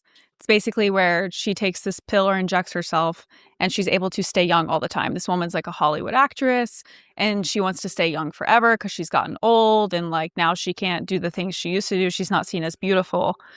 There's some conspiracy theories. The difference between a conspiracy theory and a fact is like 10 years, so I'm sure we'll find this out. They're harvesting babies' organs in order to make this sort of serum concoction in order to keep these Hollywood celebrities staying, like, looking the exact same and staying young. Who benefits? Now, I don't know if that's true. That sounds crazy to me, but only time will tell. There are a lot of evil things in this world. A lot of stuff that, you know, is not readily available in terms of information. But yeah, it's horrific. You know, there's a lot of things that are stranger than fiction out here. So I'm not willing to say that that is completely false, but it is definitely crazy to consider. Fits the most from women who never get married and never have kids? Nobody. Because I think your claim here is that feminism is it's the same thing with men that never get with women. They are doomed for their legacy to die. Same thing with a woman who never gets with a man and forms a family. The same thing is for her. Her legacy will die with her too. You know, and then you have women that are just going to try to have kids through artificial insemination just so they can have a child, you know, without the man there and just kind of do it all on their own. I don't think that's right either. You know, unfortunately, man, I just think that it should be done the natural way of men and women coming together, forming a family unit and raising children that way. I think that's the best way, and it's worked for centuries, man. I think, you know, when you involve science and all this other outside stuff, it gets very, very tricky, man. And yeah, I can't really sign on and get on board with it, you know? PSYOP to break apart the nuclear family, make sure women never have kids, never get married. I guess, like, what are the positive effects for that for the people who designed that movement? That's always a question I get. Like, why do elites do the things they do? Power and control to see how much they can psyop a society. Maybe they have so much money that they're bored. I mean, I've said this. After a certain amount of money, money has no value. So what is left? Control, power. What can you do to influence the world around you and bend it to your will? I think that's where, people that aren't giving to charity, but they have an insane amount of money. Yeah, that's like the next step. It's like, I already can own anything that I want. I can go anywhere I want and I can have whoever I want. What is next? Controlling society, being at the tip top, being these architects and, lobbying for certain laws and stuff. And yeah, I mean, some people, they are sick with their money and their greed and stuff. And they would happily, take out generations and sterilize generations of people just so that, they can socially control the population and continue to get richer. And want to manipulate society. So is 53% what year? Or like what time frame? 1902, I believe. 1902. And now that's 7%? Now we're at 7%. Huh. And what's the main cause of that? Not having children. So they don't want white people to have children, is the claim. I don't know if that's my claim, but that's what's happening. What movie or TV show has hurt women the most? Sex in the City. Tell me about that. I actually haven't seen that. I've seen like maybe a couple episodes, but it was like this, I guess it was early 2000s, 2010-ish. I watched a couple episodes of Sex and the City. I'm very well aware of the social programming behind that show. It was basically just women kind of going around dating and kind of just being ran through, but at the time it was kind of glorifying the whole women empowerment and just kind of shifting the whole focus that no, women don't have to be,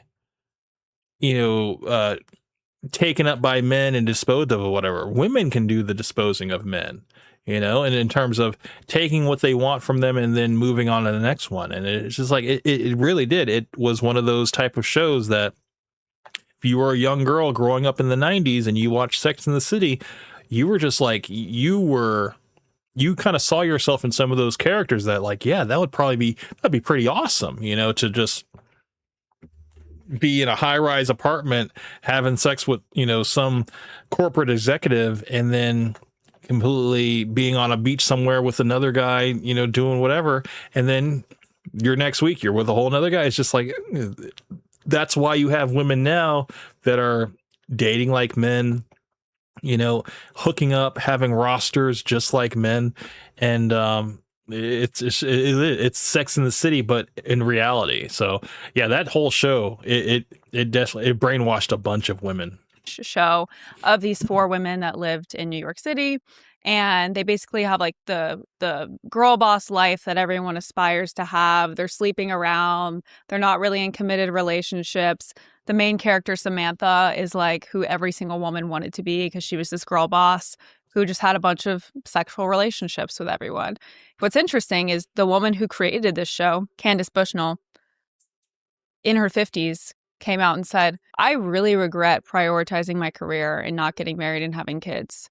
And to every woman who watches Sex in the City, please know that this is a fantasy and it's not something that you should actually strive for. I guess too late. Too many women use Sex in the City as the blueprint to their life. And they were like, they saw the glory, they saw the lights, and they're like, I want that too. And if I have to be at the top of my business, be the corporate executive to live that type of life, I'm going to do it. And I'm going to live my best life. And I'm going to beat out the competition. And sure enough, man, a lot of women got brainwashed, man. Just take me back to like your childhood. Have you thought about some of the shows or movies you were consuming and maybe what they were doing like to your mindset around being a girl boss or feminism in general? A mutual friend of ours, we'd seen the movie She's the Man. the other night. And I'd never watched that before, but I think my sister really liked it. I remember her friends liking it when we were kids. And I was like, this is like very interesting that this came out so long ago. And it's kind of pushing this idea of like girl boss, and everyone in the movie was oppressing her. Like these soccer male players were like, oh, you can't play soccer as well as us. I'm like, that movie wouldn't even make sense today, because I mean, most people just assume that women and men are equal in terms of like job opportunities or sports or anything. Yeah, She's the Man is interesting because it basically portrays the message that a woman can only be seen as better if she's a man. And then, for me in my childhood, I was not a consumer of a ton of movies and shows. I was playing outside, thank God. But the music, for sure. Like, I grew up in the era of Taylor Swift, when Taylor Swift was a man hater. And now that she's engaged, they've replaced her with people like Sabrina Carpenter. So there always has to be someone who's carrying on the message, right? There always seems to be at least one artist or a few movies or shows that are popular at the time that everyone's consuming that had... Before we move on, Amanda Bynes is no longer in Hollywood. For those of you who don't know, I got to show you guys this picture of what Amanda Bynes looks like now. It's crazy. Because it's wild that they even brought her up. Let's see, Amanda Bynes, former actress. Let's check this out. She looks crazy now. So this is what Amanda Bynes looked like when she was in Hollywood. Oops, hold on. Let's open up a new tab here. Oops. This is a lot of makeup, whatever, but, just whatever. Let's look at another photo of when she was younger. So this is her younger, and this is her now. It's crazy. Open image. Here we go. Yeah, why is it so big? So this is Amanda Bynes when I think she was on like Nickelodeon and stuff. Just the, feminine looking American girl. And then now, this is her now. Hold on. And she's completely consumed by, I don't know if she identifies as LGBTQ, whatever. Barbecue. I always want to say that. Let's check this out. This is a crazy looking picture. Oh, that's wild. That's a wild, like, drastic change. Hold on, let me see if I can find another one. Yeah, she's crazy looking. Let me see. I don't want to spend too much time on this, but yeah, she looks wild now, man. The wall has hit her. And I don't know. I'm not trying to save this image. Hold on, I want to open it in a new tab. It's just like, it's crazy, dude. Like, how much marking up your eyebrows do you want to do, man? Like, this is insane looking. I don't know, man. The fall off is real. Crazy. But yeah, that's Amanda Bynes, dude. Used to be America's sweetheart. This is what we used to have here as Amanda Bynes. Very marketable, very Hollywood ready, almost could be like a leading lady, a love interest, if you will. And yeah, man, she's completely fallen off. And it's really sad, man. But yeah, Amanda Bynes. That's the end of her story. That's crazy. Let's keep going.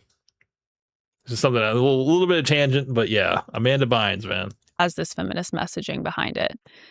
I think of things like Gossip Girl, which was a very popular show growing up. Basically the same thing as Sex and the City, but it was a bunch of high school students who were just sleeping around. The main characters are like girl bosses, and they're going to Yale and Harvard, and it's a very unrealistic show because I've watched it now as an adult, and I'm like, yeah, this is not what high schoolers are doing usually. Like, they're not, shopping in New York City and buying $10,000 purses. So I just think the girl boss messaging and the idea of sexual freedom and sleeping around has been pushed to young women so much at a very young age, like 12, 13, 14. Do you think Taylor Swift's music is demonic? There's some speculation that it is, that she practices witchcraft. Well, you only rise to fame if your message is approved. And her message is approved. It is kind of makes sense going back to Clavicular, why his message was pushed. Is it an agenda to feminize men and get us so worked up about our appearance, get us look maxing and bone smashing our jaws and going under the knife and stuff to get plastic surgery so that we can look better than our women and stuff? It's like, is that what we really want? It's like, is that the sign of the end times, basically flipping everything upside down and having men chasing beauty in themselves rather than chasing a beautiful woman? It's like, and then women being equal to men. It's like, I don't know. Seems like a lot of evil prophecies that are coming true nowadays. about having as many relationships as possible. I think every single one of her songs is a breakup song about a different man, pretty much. And if we look at her like more recent albums, the song The Man, where she says like, I so sick of running as fast as I can. I wish I could get there faster if I was a man. This woman is like a billionaire complaining about how she would never be able to get what she wants unless she was a man. That seems to be a trend, right? Among these like Alex Cooper types who signed a multi-million-dollar deal with SiriusXM and still says things like, women are not, they're still not equal to men and we're not as successful. And if I was a man, I could be so much more successful. It's like, you have the most popular women's podcast. What are you talking about? There's this state of perpetual victimhood among really successful women, but maybe they're successful because they push that message. What was the first line you said a minute ago? You only get to the top if your message is approved. Mm-hmm. Where's the idea come from? That the most famous people are always pushing a demonic, feminist, or left-wing message. And now do you remember when we used to like respect celebrities, look up to them, think they were super cool? Now I just assume that you sold your soul or you're a That's kind of true, and it's almost kind of gotten a little bit more blatant now. You don't have to like kind of look at the symbolism in terms of like music videos and outfits and stuff at like award ceremonies or performances and stuff. It's like, it's in your face and it's not hidden anymore. I think at the top of my mind, you have Sam Smith, with certain performances of him, dressing up as, a devil and, lingerie and all this stuff and just being very, very demonic in his presentation. Whereas, when he first got his start, he was a little bit more low key kind of, he was still, a gay man, but he wasn't flamboyant. He was just, he was just belting out, music and stuff. And it was, the music that he was putting out. I'm not saying that, the messaging had changed. Well, the message had changed a little bit in terms of like his rise to popularity, to being more of a household name. It almost seemed like, there was a little bit of a demonic intervention there. And then, you got Lil Nas X, who completely came out of nowhere, had that one hit, whatever, that was kind of like the Western song. And then he started rising to popularity and stuff, and then he started doing a lot of demonic performances, having sex with the devil in certain videos and stuff, and this was all in front of our faces. It was just it was pushed, and it was like on very large platforms that you would have to be living under a rock to miss that. And it just kind of goes back into the messaging that gets pushed. It's evil forces at work trying to, come for our children and trying to warp their minds. And it's unfortunate that, you have to sell your soul in order to be at the top of, any type of popularity. Really have no respect. And when we think about like Doja Cat in 2020, Doja Cat like blew up on TikTok in 2019, 2020. And then all of a sudden everything was demonic. It was like her wearing horns and always in red, and all of her music was demonic. And then now we see people like Sabrina Carpenter. This was a Disney Channel star who all of a sudden blew up over the past 2 years. All of her music videos, she's killing men. Could you imagine if the roles were reversed? And getting on stage and at awards and saying things like, the key to be successful in music is to call men stupid in every way you can, call them stupid again. Pretty much every song she has is about calling men stupid and useless, even though men built a stage that she's standing on. It's really fascinating.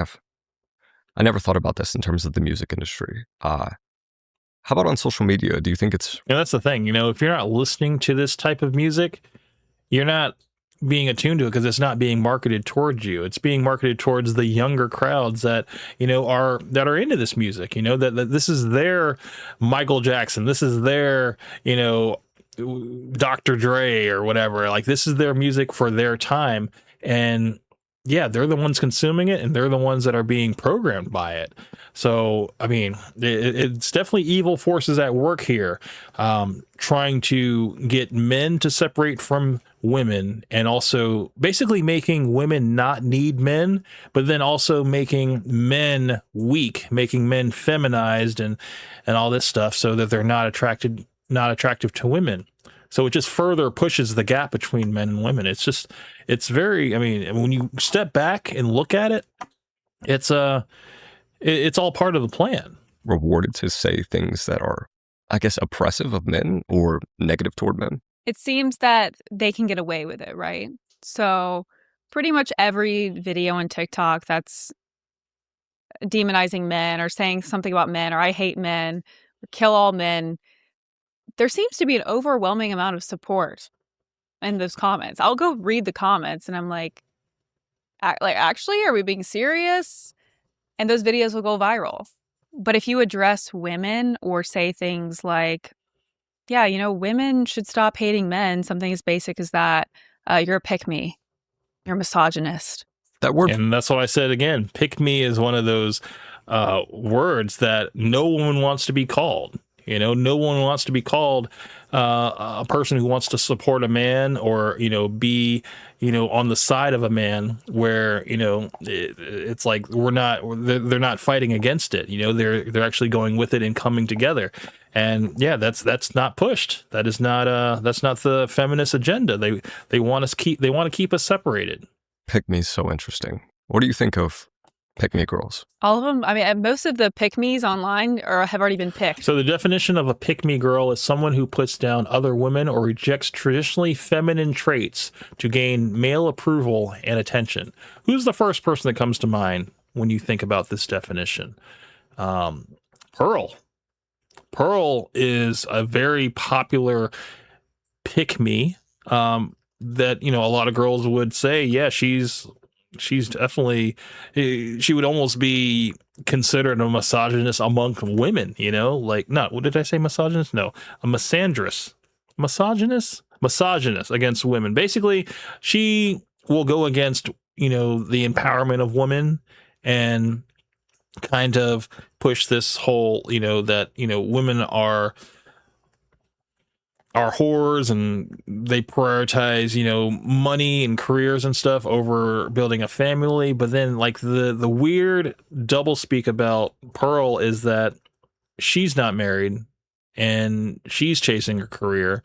And I don't know, for some reason, the messaging with Pearl gets muddled because she's not living the type of life that she's preaching, And if she was married, if she had a loving husband and stuff, and it wasn't so performative and stuff, I think it would probably work out. But unfortunately, it all boils down to the messaging. So maybe you should listen to them. They'll call you a pick-me because you say things that are true, right? You say things like misandry is really common and it's fine, but misogyny is not okay. Like, we can't say anything without being called a misogynist. We can't say, hey, women are abusing their children more than men without being called a misogynist. So anything that you say about women that's true, you're automatically called a pick-me or misogynist because they have to hide behind that label because they know what you're saying is true. And that's the power of the sisterhood, like, don't ever go against the sisterhood because, we're kind of all in this together. So it's like, don't be considered a pick-me and being like in support of men because you're going against the whole feminist movement. So it's like women can't win for anything. It's like, I think ultimately, I think I said this last stream that, women want to have a family. I think a lot of women want to have a family. And unfortunately, they've been brainwashed from movies, music, and television to go out and conquer the world and be the man that they're trying to be, like like the opportunity is there. So why not get up and take it when really there's no real fulfillment for you for that. You realize that, men and women are very different in terms of their pursuit of happiness and accomplishment. I think a man would feel the accomplishment of reaching that corporate position, that high level position, and also being able to, travel the world and, make a lot of money. But then at the end of the day, you can't take it all with you, so it's like you kind of get that purpose and that drive from the family that you build and the purpose, the motivation that comes from that. So it's like, it's empty at the end of the day if you don't have family behind it. Do you think girls with nose rings or septum rings are a red flag?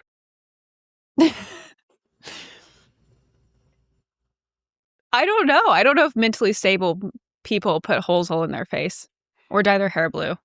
Why do so many feminists dye their hair blue? Like poisonous frogs have really bright colors to ward off predators. So they dye their hair colors like blue and pink so that men stay away from them. Makes sense. Makes a lot of sense, actually. It's like basically being unconventional, being a proud individual. Nothing says I'm more of an individual than piercing my septum and walking down the street with tattoos, blue hair, and not caring about the male gaze. I think that ultimately speaks that, and without saying anything at all. So yeah, I think that makes a lot of sense. Do you think it's a similar thing with a septum ring? Hey, I'm liberal here, just to let everyone know. What about women with tattoos? What about it? Do I think it's a red flag? I don't know if that's necessarily a red flag. I mean, do I think that they look great when you're covered in tattoos? No. Do you think high-achieving women struggle more in dating? Yes, because I believe that they compare their success to their men. I've actually talked to a few of my very successful female friends about this. And we've talked about this. Women that make a certain amount of money, they want to date across social economically, like their man has to be making 1.5 times more than them. So the more money a woman makes, the more doors close and the more their pool of candidates kind of dry up, and men just don't measure up at a certain point. And now that men and women are equal in terms of the financial field, the sky's the limit.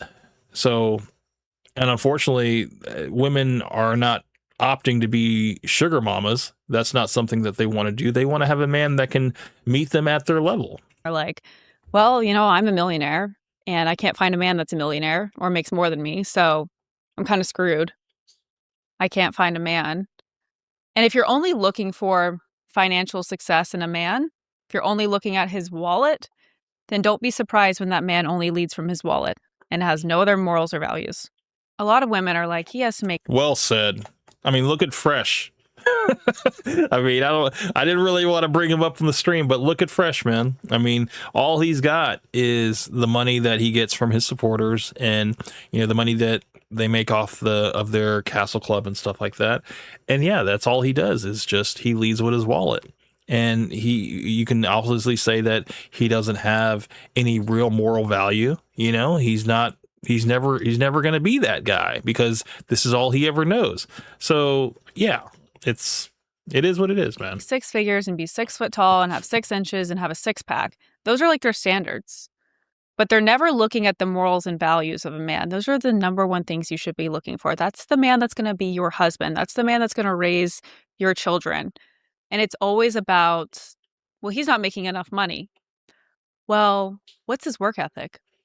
what if you guys got married and you both have a really strong work ethic and you built something really cool together? Now that's an even better story, because well, no woman wants to build a man anymore. They want to pick the man that's already established at the finish line. And unfortunately, that's a sad reality for a lot of these young women. They want to live the jet-setting life where they are just traveling the world, seeing new places, and getting all these experiences and stuff. And if they can't get it with one man, they're going to get it with multiple men, because they know eventually a man's money is gonna run out. He's not going to be able to keep up with your demand for a lifestyle. So women are disposing men just like that. And it's like, if you don't measure up, then yeah, you're out. Reality of the super wealthy man and stay-at-home girlfriend dynamic, it's marketed a lot on social media, but it's not a huge reality. Most couples are starting from the ground up and working their asses off together and building something. Do you think it's harder to date a hyper-successful man and kind of be the stay-at-home girlfriend? Like, what do most women not realize about the reality of dating a successful guy? Most women are not ready for that. They say they want a high-value, successful man, but then they'll call women who maintain a lean physique and take care of themselves vain. They constantly have attitude problems. They'll go through your phone. They have trust issues. They get upset if he's working on a weekend. And that man doesn't need you in his life. He wants you to be his peace. And if you are constantly causing drama in the relationship, you're not cut out for that. Also, hyper successful men have the choice to exercise their options, and that's an unfortunate reality. If they can financially take care of multiple women. So women that are chasing these men aren't really prepared for what comes with that. And they're not prepared to share a millionaire all to themselves. They want, like, just the concept of a jet-setting man, millionaire, who's at the top of his game, who's sought after by all of these women and stuff. They want them all to themselves. It's just a female notion that is just unrealistic. I guess, where do your views stem from originally? Like, when you think of the role of what a man should be versus what a woman should be, are you thinking like hunter-gatherer? Or are you thinking, well, we were pretty happy in the early 1900s? Like, I don't know, because I wasn't around then. Maybe like Adam and Eve before they sinned. That was probably like peak. And what do you think that looked like? God created Adam first. And people don't know, like, he didn't create Eve right away. He had Adam kind of get his life together, per se. And then he took Adam's rib and made Eve and said, I'm going to make a helper fit for you. So we're supposed to work together in different ways.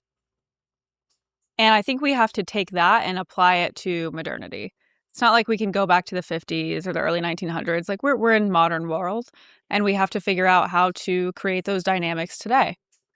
And I think it's less, when I say roles and like dynamics and whatever, people get so frustrated and they're like, I don't want to cook and clean. That's not what I'm saying. If you've got a man who likes to cook, like, let him cook for you. That's fine. It is more of this idea of men are protectors, providers, and defenders, and women are the heart of this nation. Charity work has gone down by 75% since feminism, because women were focused on charities instead of politics before the 19th Amendment. And they were also mainly working inside the home and not outside the home. So now women aren't involved in charity work. Who's serving our communities? Like, who's nurturing? No one, because men and women are doing the exact same things now. So you think women should be working? Women have always worked. But what roles do you think they're best in? Like, do you think they shouldn't be making money? It should be like volunteer, working at the home, in the community? No, that would be hypocritical. I make money. Right. But traditionally, before feminism changed the priority from family to career, they were working in like agriculture, or they were nannying or homeschooling their children. And then now it's being pushed to work outside the home. I just think women have to be honest with themselves about what they actually want. Do I think 9-to-5 corporate jobs are good for women? No, not necessarily. I don't think it's really good for anyone. I think it's modern day slavery. So they have to find what they're passionate about. But I would say if your goal is a family and a marriage, try to find something to where you can still prioritize your marriage and family. The downfall, though, is most families can't survive without two incomes because we flooded the labor market with women. Wages never increased. Now you have to have two incomes in order to sustain a household. And even then, families are living paycheck to paycheck. And their children are going to daycare that they're paying like 40 to 50 grand a year for. And the children are being raised by institutions instead of their parents. It's very sad when you actually break it down.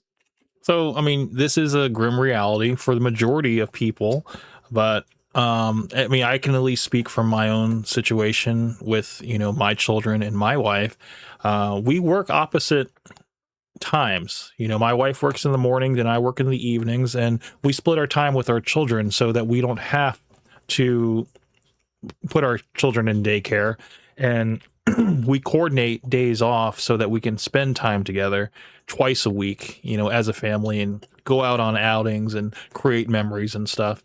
And it's a nice balance. And I think if you can find someone who is willing to, make that adjustment and, do their portion and stuff of work, if they, because I mean, it is a reality, like inflation has gone up so high in terms of, housing, that you need a dual income. And, you can try to do it on your own and have your woman stay at the home and raise the kids and stuff. If you have a great career, more power to you. But I think for the vast majority of people that, work, lower to entry level jobs, yeah, it is a reality that both parents have to work. But if you can find a way to work it out to where you can work opposite of one another and be home with the children, I think that's better than sending them off to a daycare to where they're going to be dealing with these people that are managing more than 30 children at a time and maybe not giving, your child the special care that it needs, and that's why that's something that is very important, at least, in my family unit, that, we get to watch them grow up, and we also get to instill our morals in them. I think that's very important. How do we fix that? I don't know. A lot of things have to change. So women entering the workforce, you think that has led to greater, economic instability of individuals? Like, is it harder to make money since women entered the workforce because there's more labor? Yeah. People are always like, well, why do we need two incomes now? Why do you think? Right. Because that didn't used to be the case. Because a lot of people talk about, these people are coming to America and taking our jobs, but it's really like women took our jobs because it's a little bit of told both to work. That's interesting. Yeah. What do you think makes a woman realize feminism actually hurts her? Or what event has to happen in their life? They need to find a man. I always say, some men are like, the biggest red flag that you can have in a woman is if she's liberal. And I'm like, it's really not. Young women will conform to whatever political ideology their man is. So it doesn't matter if she's low-key a little feminist. It's fine. Once they have a man, and a lot of women get married, they'll realize oh, my life is so much better, and this is how it's supposed to be. I'm supposed to have protection and provision and not just be on my own. Or because women are in survival mode when they're on their own, and then when you're in survival mode, what does that mean? You're going to do whatever it takes to make sure that you are financially secure. And if it means you have to make some bad choices in order to get that security, women, unfortunately, are going to take the path to that, and I mean, I would even say that's path of least resistance, but it is definitely a readily made option that is built in to that, you can fall into it if you want, but it isn't a guarantee, because a woman's looks are unfortunately on a time limit in terms of how they can use that. So, yeah. Into their 30s, and they've been hustling and grinding and not prioritizing things like marriage and family. And then they're like, I kind of regret that. I was kind of sold this lie that that's what I needed to focus on. But the reality is your career can always wait. Marriage and family can't.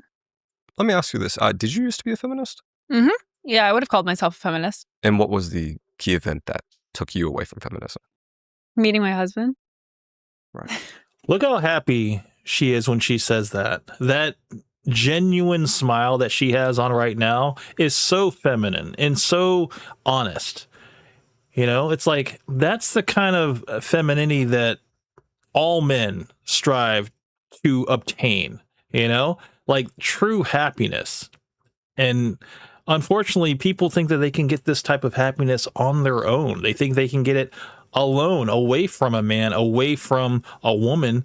And it's just an act, man. It really is. It's like people have this delusion that they can go through life and just completely do it on their own and achieve that same level of happiness that people who are together, who come together as one, can reach. And no, this is like, dude, this woman is one of the good ones, man. I mean, sure, some people might say that this woman is confirming all of my biases and stuff. Sure, the pessimists are going to say that, but she's spitting, man. Like a lot of the, you know, it's like, yeah, nobody's perfect, okay? Nobody's perfect. We all kind of form our ideas as we're growing up and experiencing life through our own lenses and stuff. But there comes to an awakening that you realize that, yes, I do want more for my life. And sometimes when you want more, you want something outside of yourself, something that's bigger than yourself. And for me, having my career, my wife, my children, that gives me all purpose and it feeds me into being a better person. And it's something that's bigger than myself that I could not have on my own. And if I could just let everybody know, like, yes, man, like, it is the greatest gift to wake up every morning and have my family there as my support system so that I can go out and do what I can to conquer the world. You know, it's the best motivation in the world. And, you know, seeing this woman and her, you know, happiness when she talks about her husband, it's just, it gives me hope that there are still good women out there that are willing to unplug from this whole feminism psyop that is being widely pushed amongst the masses and still has a lot of people brainwashed. I wasn't a diehard feminist, but I probably would have identified as feminist because I didn't know any of the history. And when you met your husband, he's here with us right now. I wanted to ask, like, when he said anti-feminist ideologies to you, or maybe even brought up those topics, like, what were you thinking about in your head? I'm way more radicalized than him, actually. He's pretty, people are like, Noah's brainwashed her and she has Stockholm syndrome. And I'm like, I'm more radical than my husband. He's pretty neutral. We had conversations in the beginning of our relationship about Andrew Tate because I hated Andrew Tate at the time because all I would see is like TikTok feminists reacting to him. And they would pull out, you know, they would clip farm and pull some of the worst things he said. And I think a lot of young men resonate with Andrew Tate because it's really like one of the only people that's actually standing against this masculinity crisis that we have. And so we had like conversations about Andrew Tate. He would like show me his podcast and be like, this is why I like him, because none of these other soy boys are standing up for masculinity and they're not talking about what's actually going on in the world. So then I started watching his content and I was like, oh, this guy's pretty based. What do you think most women think of Andrew Tate? Most of them hate him. One day I posted like a day in the life video on TikTok. We happened to be watching an Andrew Tate interview that night, like sitting on the couch cuddling with our dogs. And I put a clip of us at the end of the night, like cuddling with our dogs, and Andrew Tate was in the background. And the comments were just, they were awful from women. Like, you married a misogynist husband. Look at you two, like watching Andrew Tate together. How disgusting. That was a great interview. And if people actually watched most people's long form content, they'd be like, oh, I actually like this person.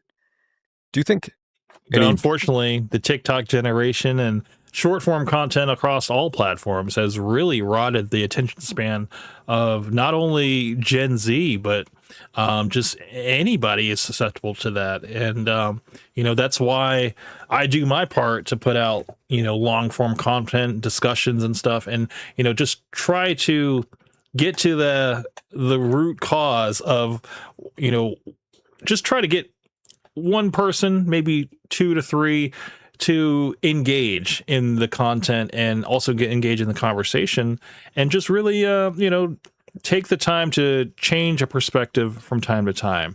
The thing is, there's people that just don't have the patience, they don't have the time, and or they think that they could be doing something else.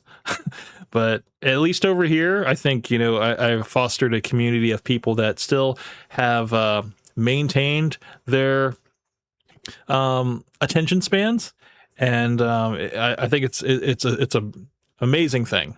So I'm thankful for each and every one of you guys here. Female influencer is a grifter for conservative politics. A lot of them are. Why do you feel that way? Because something always comes out about them sleeping with other men or cheating on their husbands. Right. Every single time. Can you think of a specific example? So Sarah Stock, for example, who was like a Catholic trad wife influencer. She was dating this guy and they got engaged and then married like 2 months later. Their marriage was blessed by the Pope. The entire time she was sleeping with her boss. And told her boyfriend, her fiance, that she was a virgin. And then it came out after they got married.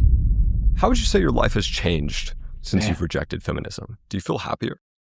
Yeah, I feel great. I'm happier than I've ever been. As far as it, like publicly rejecting feminism, that comes with a lot of backlash, obviously. But I enjoy it. Like Morpheus said, there are people that are still plugged in that are not ready to be unplugged. And people that are going to be going along with the status quo, which is this whole feminism agenda, they're going to give you backlash. They're going to give you hate comments. They're going to give you death threats. And as long as you, in your own heart, know what's true, know what is real and what works for you, you can't let that get to you. Like, what do you notice you do differently in your day? Or like, have you always kind of felt like you weren't a feminist? I've never been like a radical feminist. I've never been for transgender ideology. I've never been for LGBTQ. I've never been for abortion. I've always been pro-life. So as far as like a left-wing feminist, no, but I probably would have called myself a feminist as in the idea that men and women are equal and should be treated as such. That's like their textbook definition, and that's what I was taught.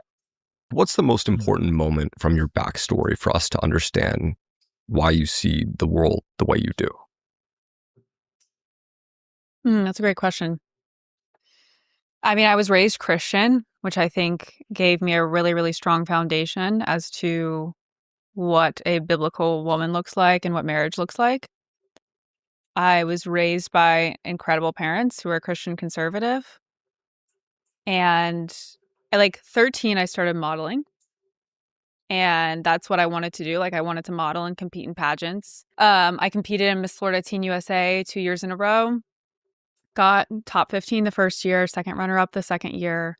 At the end of that second year, I was like, if I know I will win if I compete for a third year. This is usually what happens. Like, women will compete a few years, they'll place their first 2 times, and then they get closer to the crown. So I was like, I know I can win next year. We wanted to get married. And if I were to compete again, I couldn't get married as soon as I wanted to. Because thus is the crossroad, the choice now. What is more important to you? And she had to make a choice. She made a decision, and ultimately I think she made the right decision. It's MISS, Teen USA. So and they may have changed the rule. I think now they did, but at the time I couldn't compete unless I was unmarried. So I was like, do I actually want to do this? I don't know. You can't really be outspoken about conservative views in pageantry either. And at the time, I was starting to post a few things here and there because it was like right after George Floyd. And one of the posts that I put up, I cannot remember exactly what it was. I believe it was after January 6th. And it was something about like, everyone needs Christ right now. Very like basic post. And the organization contacted me and told me to take it down. But all these other contestants were posting left-wing news sources from that. And it was fine. So after January 6th, you posted, "Everyone needs Christ right now." Yeah, it was a repost that said everyone needs Christ right now. And who told you to take it down? The organization. And what organization is that? Miss Florida Teen USA. It wasn't the director, but it was someone that worked underneath him. This was so long ago. So that was one of the things that radicalized me, for sure. I wanted to become more vocal about conservative views, but I'm like, oh, I'm competing again next year. I can't really do that. And then I was 16 or 17 then. I graduated high school early, and I was doing like dual enrollment college classes. And my technically like my senior year before I was going to graduate, I was told that my final essay was going to be on white privilege. And the white students had to write on why they're privileged and how white privilege has helped them get to where they are. And the black students of color, had to write on how white privilege has hurt them, basically. Wow. And I said, no, I'm not writing it. And I took a 0 on the final essay. What was the next important event after that? It had to do with modeling. What was the moment that kind of compromised your values working in modeling? Or what was something that you were asked to do in modeling that you said no to?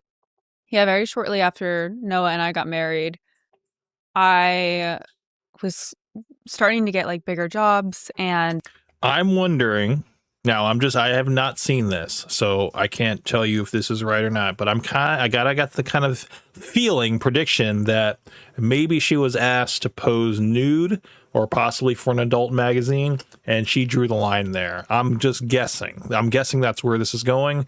I haven't seen this. Let's see what she says. My agent reached out to me and was like, hey, I'm going to connect you with this producer. They have a really big movie. They want you to be one of the leads. I was like, awesome. That'll be the biggest role I've gotten.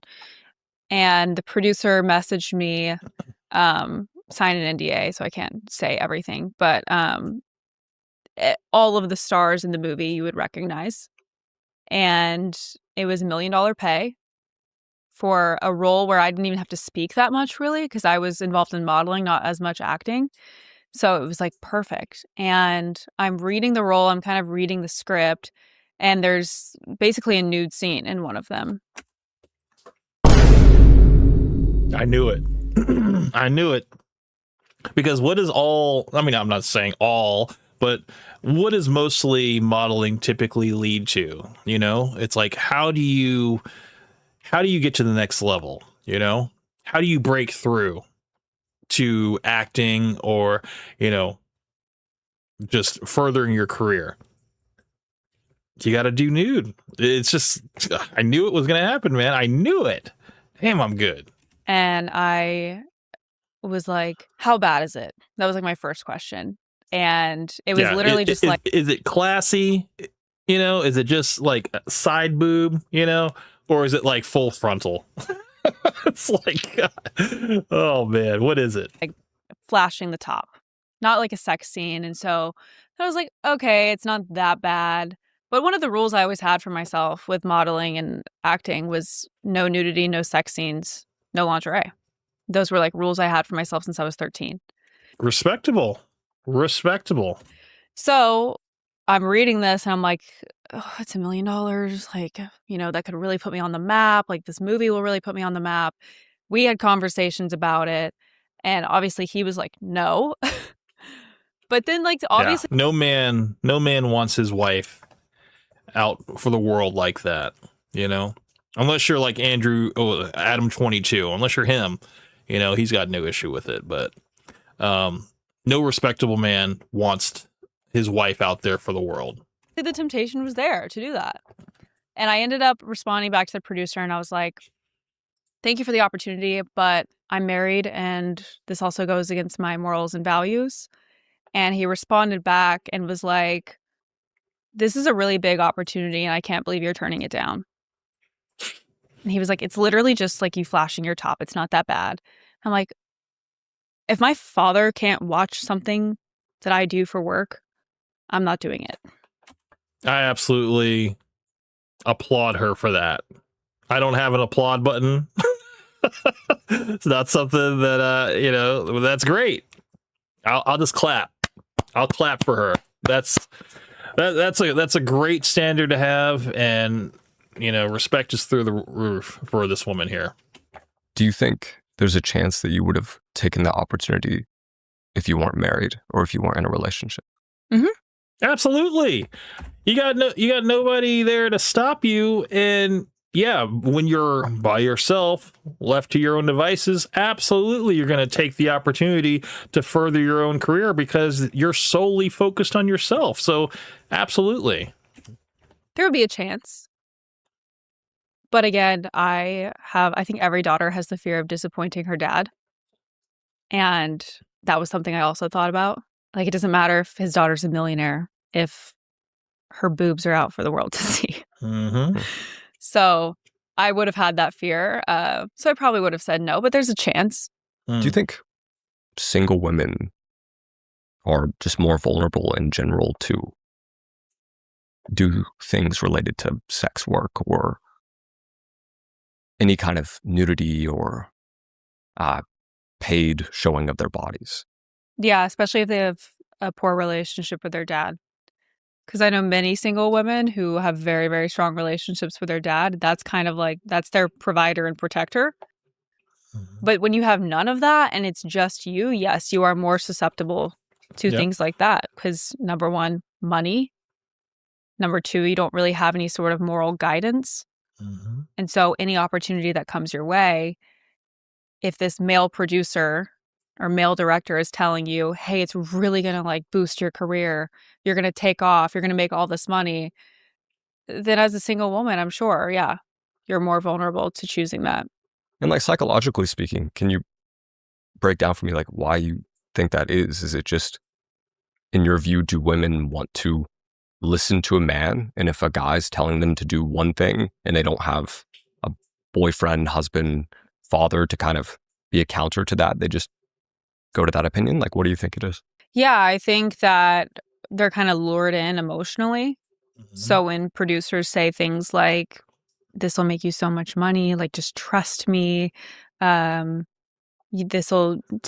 career will take off after this, and then they have no other male authority to kind of check that, then they're more vulnerable. Mm-hmm. What do you think is a bigger problem? I mean, look at all of these P-stars that are, actresses that are now out of the industry and fully regret it, and wish that they could just scrub the internet of all this stuff. Because now these women they have children, they have, they somehow found a husband that is willing to lock them down. And now, but they're in this position now where they can't get this adult content scrubbed off the internet. And it's like it's a very vulnerable position for a woman, and it takes a really special type of man to want to wife that up, and deal with the humiliation of, like, I can't believe, this guy out of everybody was just like, yeah, I choose her, there really is no amount of remorse that a woman can have to really wash her hands of that. I mean, she can only claim that she was a victim, and she can only claim that she was manipulated and, she was too young to make these decisions and stuff. And yeah, it does all tie to not having a strong father figure in their life. So that's why it's so important for fathers to be in the home and for men and women to come together to raise their children. It all falls back on that. But when you get a society that is trying to pull men and women apart, keep us separated, keep the family unit destroyed, then yeah, you're going to have nothing but degenerate females and degenerate males that are out here just being out for themselves. Women being faithless or single? Faithless, for sure. Break that down for me. If you have no faith, you have no morals. So you could say yes to anything. Because where do your morals lie if you don't have any sort of foundation? And if you don't believe in anything, you'll fall for anything. You'll go for anything. You'll take anything, because whatever motivation you think, if in terms of like furthering your career, getting a large sum of money, yeah, people are they're gonna jump on it if they don't have that moral compass to say, well, in the long run, I am going to regret this because this is going to affect me down the line. People aren't thinking that far ahead. They're thinking about they're just being in the moment, thinking that, yes, like I want to get to that next level by any means necessary, and screw what the consequences are. I think being single is one thing. Okay, like you don't have a husband. It's okay. I guess, which do you think makes you more vulnerable? In the terms of safety, being single. In terms of compromising on your moral values, being faithless. So you said you started modeling at 13? Mm-hmm. Looking back, do you think your parents made the right call letting you do that? Yeah, that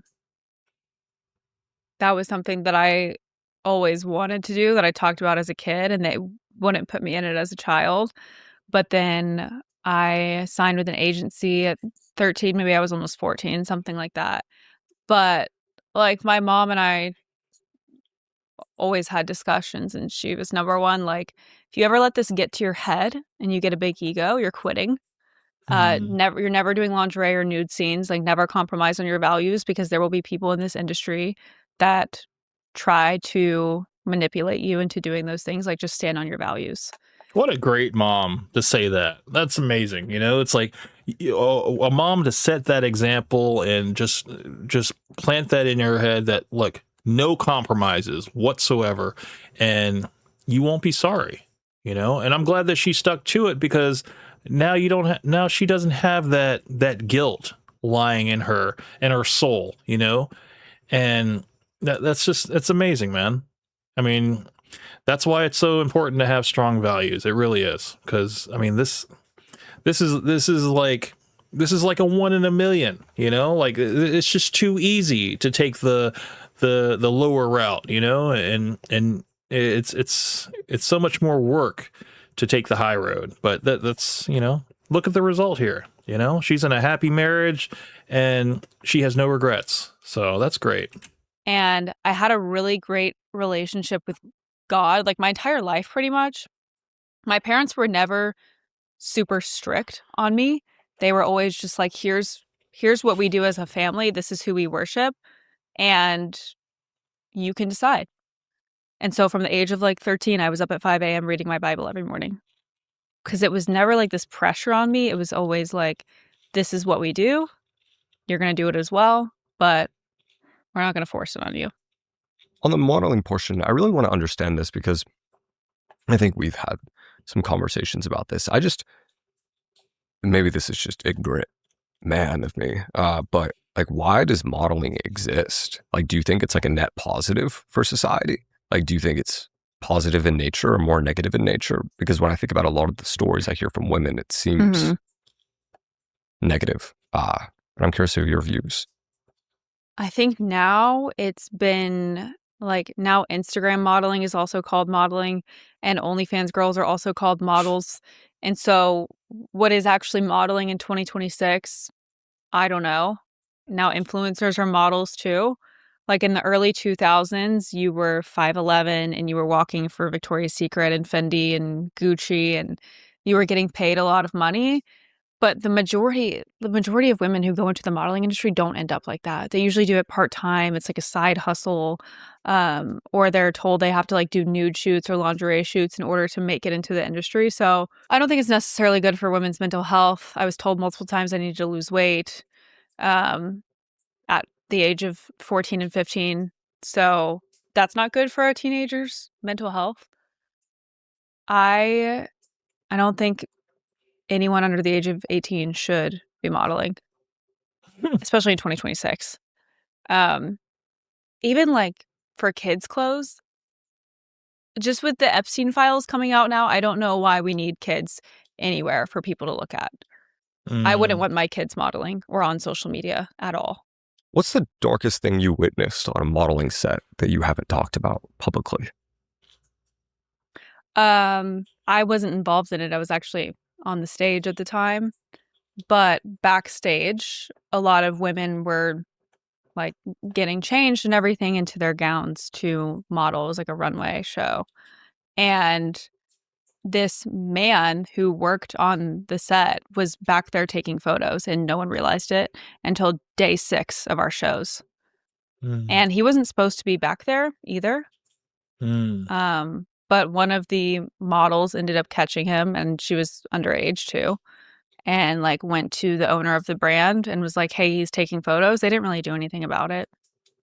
Damn. He was still allowed on set. They just moved him to the front instead of backstage.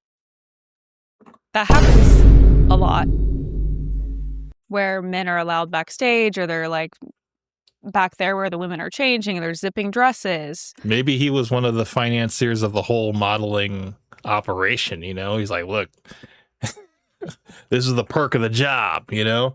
That's crazy, man. That's sleazeballs, man. Sleazeballs in every industry, man.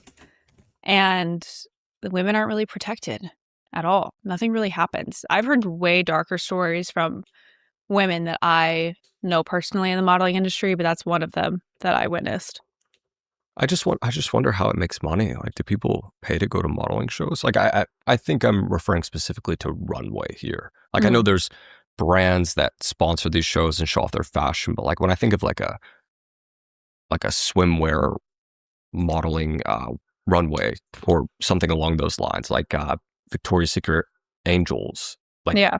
What is that? Like, how does it make money? Like, do men pay to go see that? A runway doesn't make a ton unless you're like a Kendall Jenner or Gigi Hadid who get like $50K to walk a runway. I guess the brands themselves.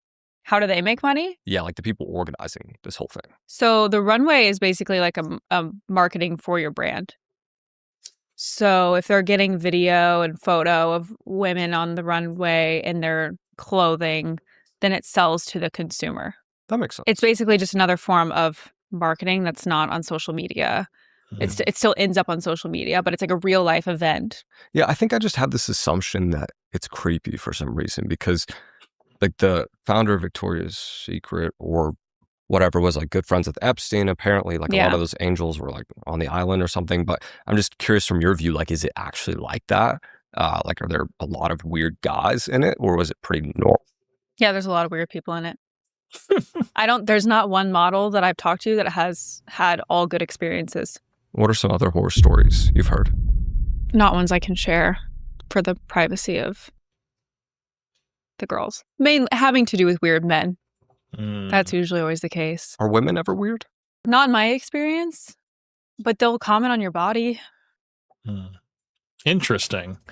That was a very, very enlightening video. Thank you, Teen Tales of Ghosts, for suggesting that video. Let's see. We are probably about 20 minutes left. I do have, I think I have one more thing here that I would like to, oh no, well, yeah, I have two things here actually that I would like to go through, but this one's going to be quick here. This one's on Myron and Nick Fuentes, basically castle an entire panel. This is just the fresh and fit portion of the whole stream. Myron, for some reason, dude, he just cannot, he hates his job at this point. I think he would rather just talk to white supremacists, honestly. I think, you know, there just really is no other purpose for him to being online other than to rage bait, and him having to go into Fresh and Fit and do this show with the girls and stuff. It is just so annoying to him, and it's so visible. So this is only like a 4-minute video, but I wanted to check this out and see what it's all about. And then after that, we have one last video about female matchmakers are about to give up on women because of delusion. So let's check out this one with Myron and Nick Fuentes castle the entire panel. What happens here? Let's check it out. problem with There's no patience. That's Yo, why. shut the fuck up, man. Shut the fuck up. When I'm talking, shut the fuck up. Are you fucking serious? Do you say that in bed? I mean, coming in with all of the heat, dude. Like, holy shit, dude. Myron is now just, he can't hide it anymore, man. Like, this is just, he hates going into work every day. And, you know, he all he has to do is wake up and turn on the camera, and he hates that. I'm sure he wishes that he could be back, you know, at his government job, making an easy 6 figures and just doing whatever. But he's completely changed the logo. Nick and Fit. This is the, I don't know if you guys can't see this, but yeah, Nick and Fit is in the lower corner of this video in the Fresh and Fit font. It looks like Fresh has been ousted from this particular podcast, at least for this particular episode, and been replaced with Nick Fuentes. So let's keep going. Shut the fuck up. Shut the fuck up. Everybody say holy shit. And you wonder why. Like, you wonder why men don't want to fucking talk to you guys. I'll tell you why right now. For real. Stick it in. Myron has absolutely no control over this show now. Like, it used to be he was like the authority on the show and people listened to him, but it seems like he has completely lost control now. No control, no respect. Shut the fuck up! Shut the fuck up! Shut the fuck up! Holy shit, shut the fuck up! Keep your hands to yourself! Yo, this is incredible! Fucking children, dude! Fucking children, it's incredible! Yeah, like, women see, and children. When I'm around men, right? When I'm around men, They agree to sticking it shut in. the fuck up! Shut the fuck up! Seriously? Like, it's like fucking children, like, what the fuck is going on here? The reason why men don't like talking to women is precisely this right here. You guys don't understand cadence of hierarchy. You guys don't understand, hey, when other people are speaking, be quiet, sit down, sit down. I'm fucking talking right now, sit down. And this nigga's a homosexual.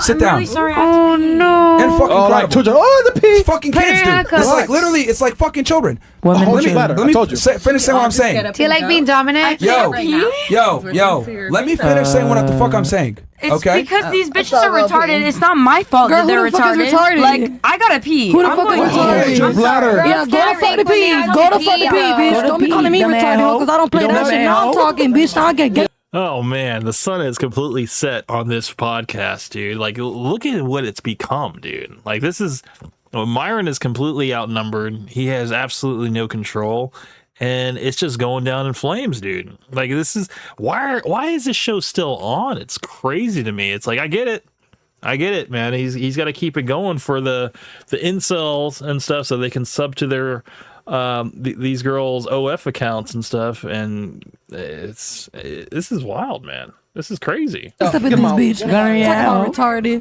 No, I'm out there. SBL? What is she called? Yo, leave, man. Yo, Mark. Yo. Fuck this pussy ass show. Yeah, yo, this shit is fucking retarded, bro. Leave, ho. Who's a hoe? All Puerto Ricans What you leave. wearing, man? What the Yeah. fuck is that shit, man? Baby, cheetah, Axial, bitch. You want it? You wish. Bra, bitch. Shake that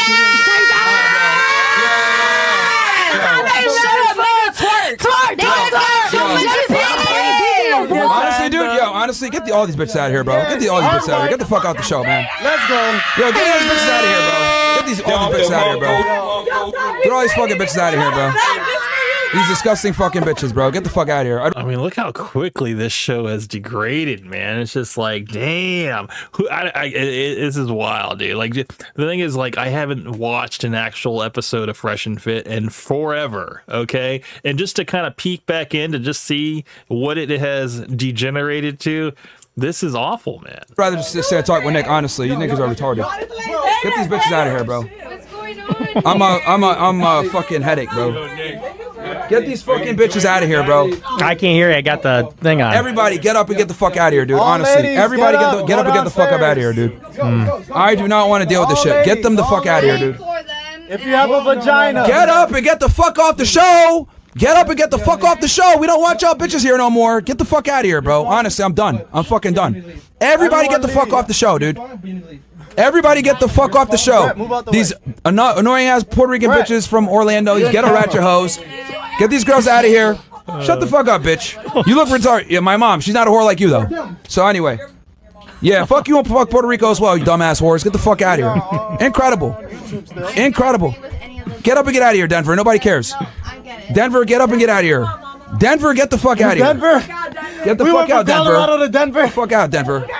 Holy shit. Go home, ladies. Go home, ladies. Get the fuck out, Denver. Dude, I'm waiting. No, you ain't taking that. I am waiting for the one day that Myron kicks out an entire panel and a woman takes their drink and their solo cup and just dumps it over his head on her way out. I'm waiting for that to happen. I don't think it will, but when it does, dude, when it does, that will be the end of Fresh and Fit. That will be the complete end. That's when you know that it is completely over. Nowhere. No No. one's taking No. Frank. Come over here, Frank. She's trying to take Frank. Fucking. Oh my She's god, trying dude. to take Frank. Oh, whoops. Bro, Alright, get that's these funny bitches as out of fuck. here, dude. Holy shit, man. Yo, that's Fuck. funny as fuck. Wow. Bro, my fucking head hurts, man.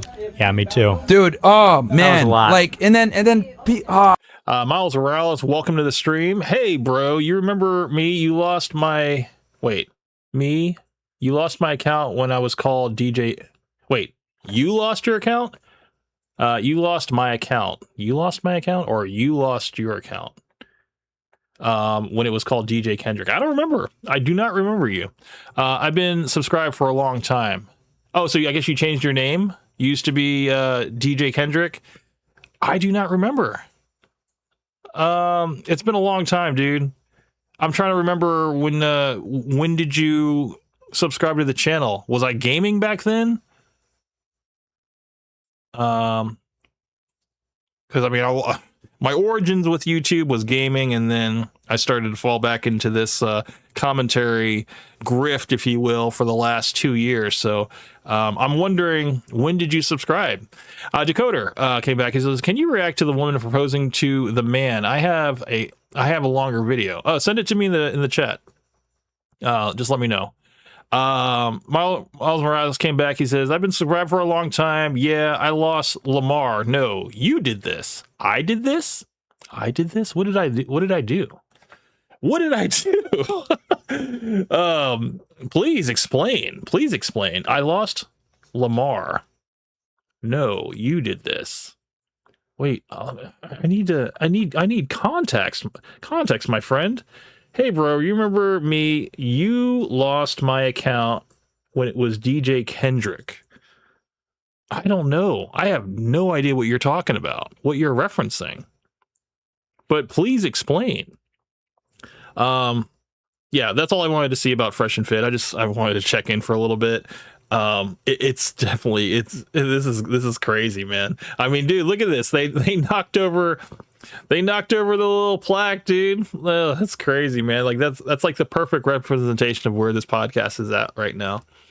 Okay, so Miles Morales came back at 2023. You said I subbed in 2023. Okay. All right. I mean, so okay, so you've been subscribed for like, okay, but I'm trying to remember, like, what video was it? Okay, we were talking about how men abuse women. Interesting. When I brought it up. Okay. I don't know, man. I do not remember that. That was so long ago. Okay, let's go to Decoder. He sent a video here. Let's check it out. Where did you send? You sent it on. Let's check it out. Oh, okay. You're talking about the TikTok here.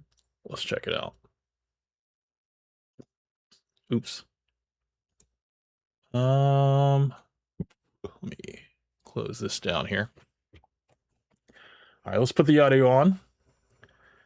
Telemundo esports here. Okay, so it looks like this is the woman that proposed to the man at the World Cup here. I remember this face, okay? Is there a way to blow this up and make it bigger? I guess not. I guess not. Let's check it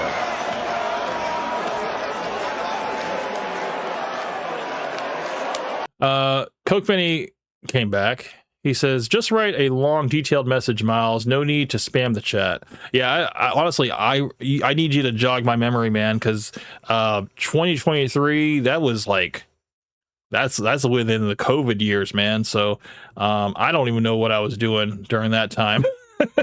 I'm getting up there with age, man. You're gonna have to remind me, what video, if I still have a video up or whatever.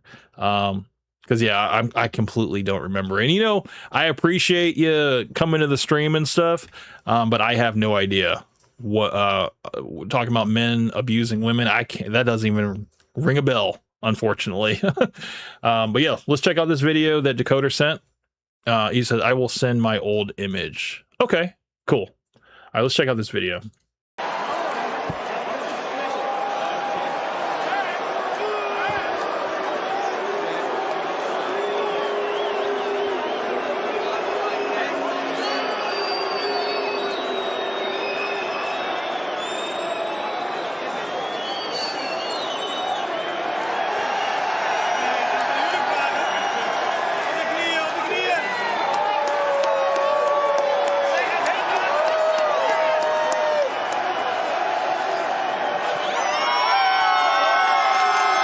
Oh my God.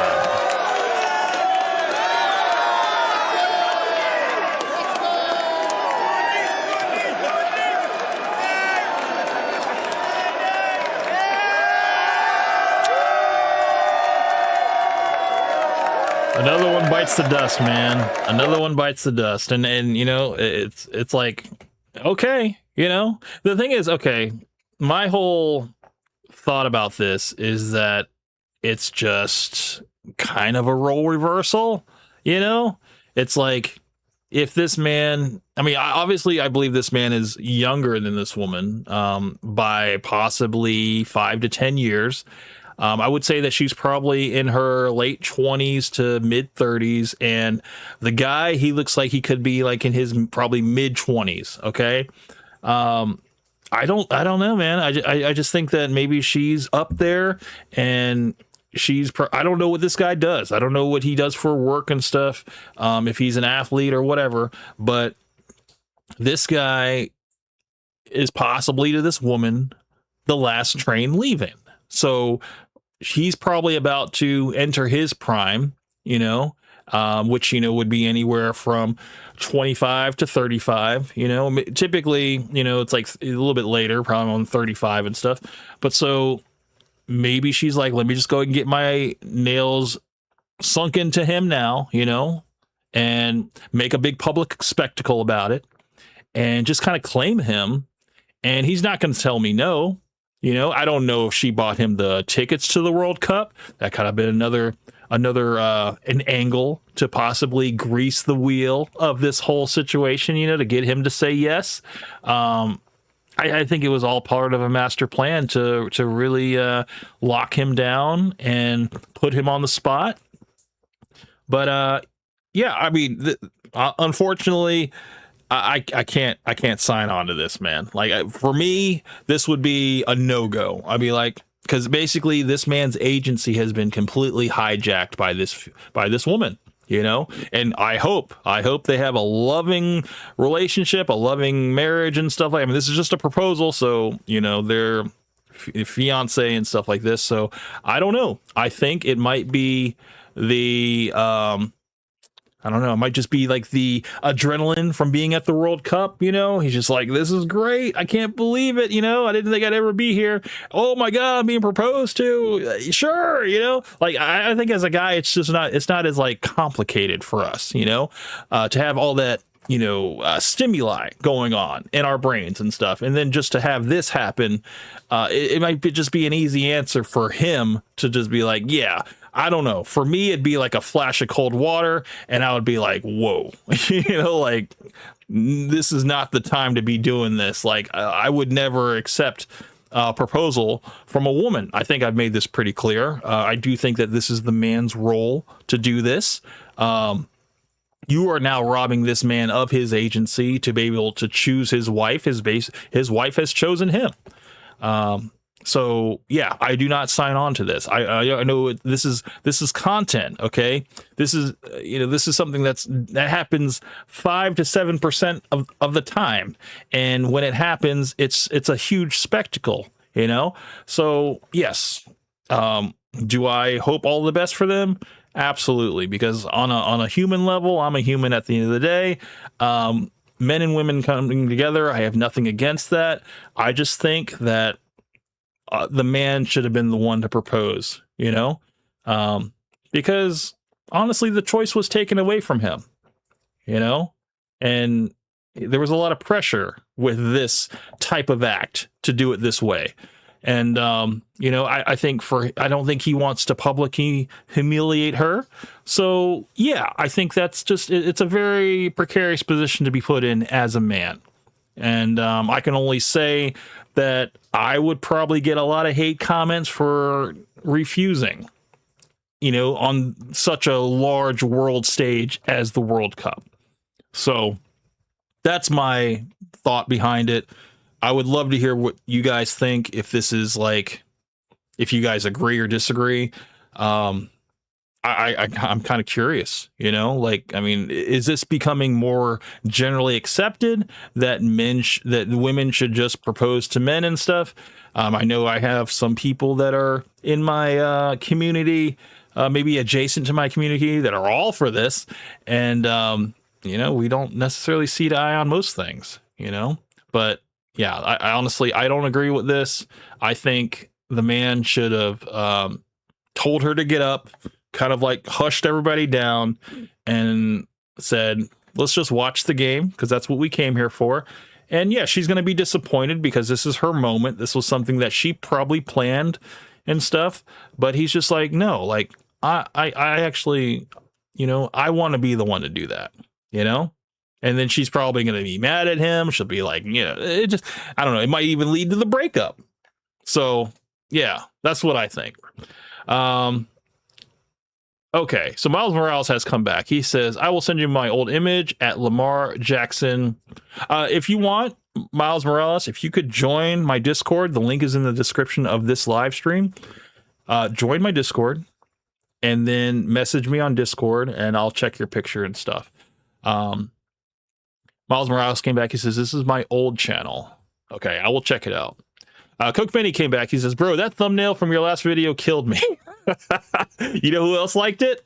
Taking Souls for Free. He was just dude, he's I'm crying. He was crying at the part where Sonic said, actually, you know what? I clipped it up into a short, whatever.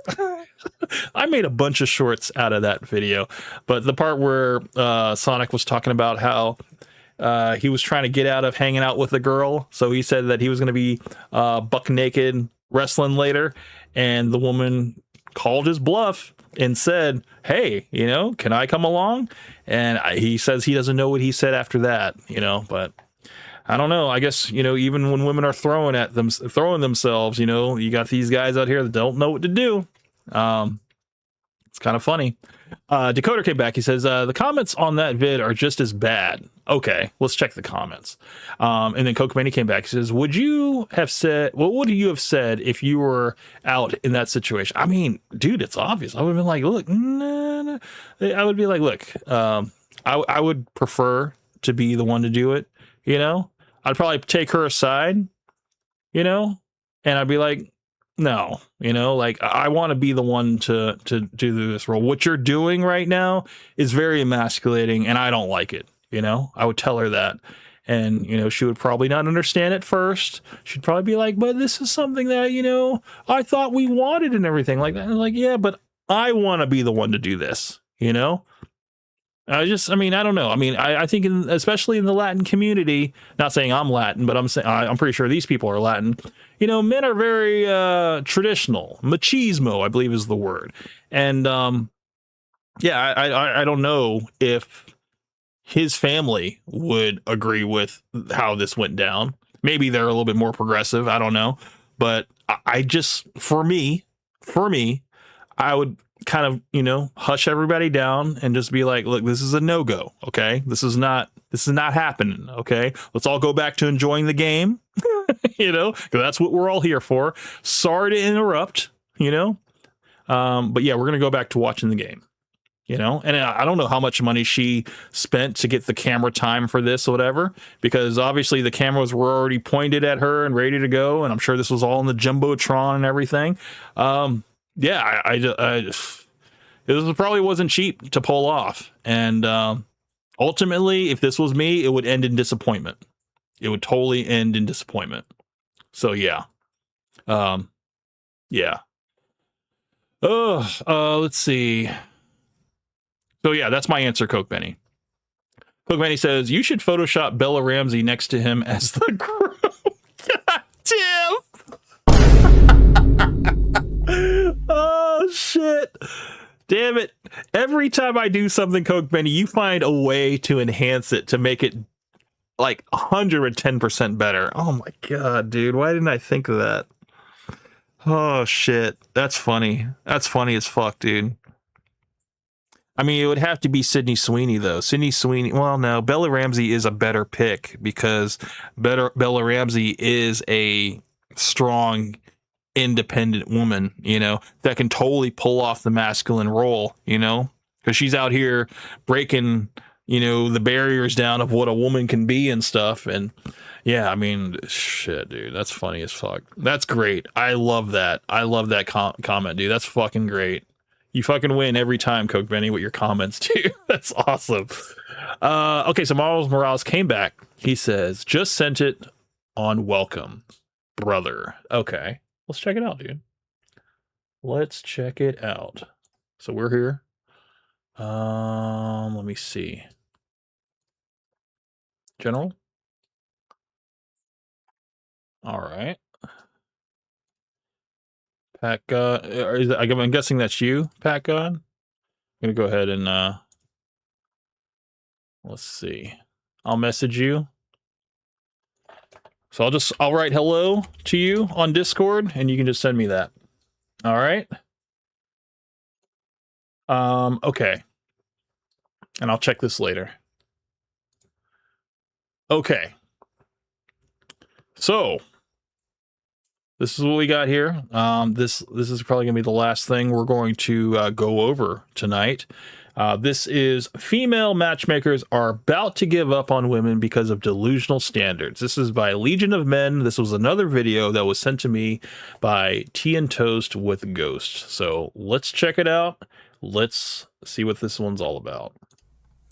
Welcome back, tribe. We got one here from a female matchmaker who's going to read off the insane requirements that women have. It drives matchmakers up the wall that a whole half of the gender are pretty much impossible to match with anybody because of their, quote, standards. Listen to this. Didn't we have a video of a woman that had like 5 to 6 panels of like standards and requirements for men? And a lot of it was kind of contradictory. I remembered it was on... who's the host of Family Feud? Steve Harvey. I remember Steve Harvey, he had a talk show, and he had this woman on there. And I remember she was like some businesswoman or whatever. And yeah, she ran like a sugar frosting business or something. And I remember her standards were like, you can't be stronger than her. You gotta have a runner's physique. You gotta respect. What kind of diet? There was some type of diet that she had to have. It was crazy. I just remember there was a lot of contradictory statements. You can't be a planner. No, you had to be a planner, but you also had to be spontaneous. That was the 2 points that I think were contradictory. It's like you got to be a planner, but you also got to be spontaneous, which that kind of goes back and forth. And then you got to like to travel, but you also can't brag about traveling. Dude, this woman had like 6 to 7 like panels of like 25 things each. And I was playing a game with the audience on that video. I was like, look, as soon as she gives you 3 strikes, basically says something that, you know, pertains to you that she doesn't want, you gotta say that you're out. And the majority of my audience that were watching that video, we were out within the first panel. She was like, you can't have kids, you know, you can't be jealous of her dog. It was crazy. And yeah, I think I was out like within a minute of her standards. And I'm just like, look, this is why you're alone, you know? And yeah, yeah, she just, I don't know if she ever ended up with anybody, but just another female, you know, not nothing too crazy. She was like moderately attractive, but she was getting up there, you know, she was on the decline. And, you know, it's just crazy when you look at it in terms of like who your, what's it called? You know, your self-worth and also what you think that you can command and stuff in terms of your standards and stuff.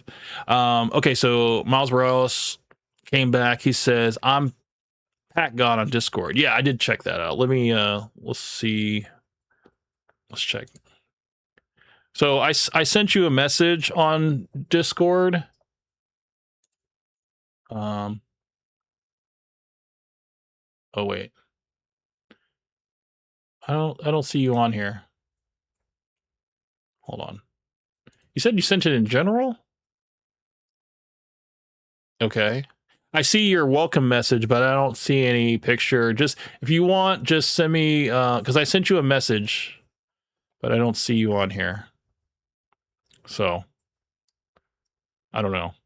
Okay, there you are. Okay, you just sent it. You have a picture of Deadpool? Lamar Jackson. Okay. I don't know. The name doesn't DJ Lamar. I don't remember our conversation because I mean, I'm sorry, man, that I don't remember. But if you can somehow jog my memory, dude, if you can somehow do that, I'm sorry. There you go. I mean, it's a picture of Deadpool. It doesn't ring a bell. I thought you were going to send me like a picture or something that would help me remember, but I don't remember. I'm sorry, man. I'm really, truly sorry, dude. But don't take it as any offense, man.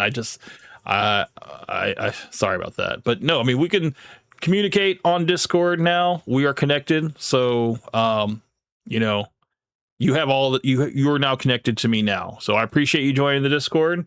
And, you know, maybe I'll turn on the, what's it called? The Discord chat, and then we can all have what's it called? A nice little chat session. We were really close back then. Okay. Hey, man, we can probably pick up where we left off, man. Let's watch this video, and then I will, if you guys are still up for it, I will open up the chat, and any of the hustlers that would like to join in and chill out with me, you know, we can totally do that. And Miles Morales, you are totally welcome to do that as well. All right, let's go. Let's check out this base matchmaker rejecting entitled career women. Let's check it out. I'm going to read off a profile and an exchange that illustrates a situation that I've run into quite a few times. Female, mid-30s, based in the US, physician, average looking in my opinion. I've worked hard and spent my 20s and early 30s and focused on building my career. I earn in a higher range of 6 figures. One of my non-negotiables is that I need my partner to earn just as much or more than me. What do I always say? Women date across social economically. You have to make at her level or above. So 1.5 more than what she does. She is willing to accept that. She's not going to go below her standard. That's a non-negotiable for a lot of women. I do not want to be the breadwinner in the family, nor for my partner to rely on my income. I would like the option of being able to stay at home with my children without it affecting the lifestyle that I'm used to. He does not have to be a physician. It can be any profession as long as he earns more than me. I would also like for him to be tall and have hair on his head. She also made reference to God damn. You're already taking a majority of men off the table by wanting them to be tall. Yes, I am 6'5". I don't know the percentage of men that are over 6 feet. I don't think it's that high. I think average height for men is like 5'7" to 5'8" or something, or 5'9", something like that. So for her to already demand a man to be tall and also to have hair on his head, you know, that's another thing. You know, I don't know. With all of the appliances that men can do, they can go to a barber, get a hairline and all this stuff.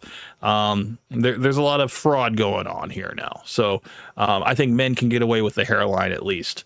But yeah, that's where she's already taken a lot of men off the table with that tall demand, and also the money demand too. There's a lot of things that people don't qualify just off rip is jaded by the whole process. And she also lists a bunch of other deal breakers, including expectations of responsiveness and physical turnoffs.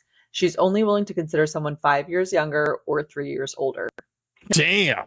Okay, so I think she said she was in her mid to late 20s, maybe early 30s, and she's only giving a 3 to 5 year gap. That's crazy. Shoot, that's way too specific. Now, this is a hard match to make, and it's not just because I don't collect salary information and I just don't have that data point, but it's also because of the type of men that she's looking at. I found that men who are high earners fall into two buckets. The first bucket is that they don't really care what the profession or career prospects or earning potential their partner has.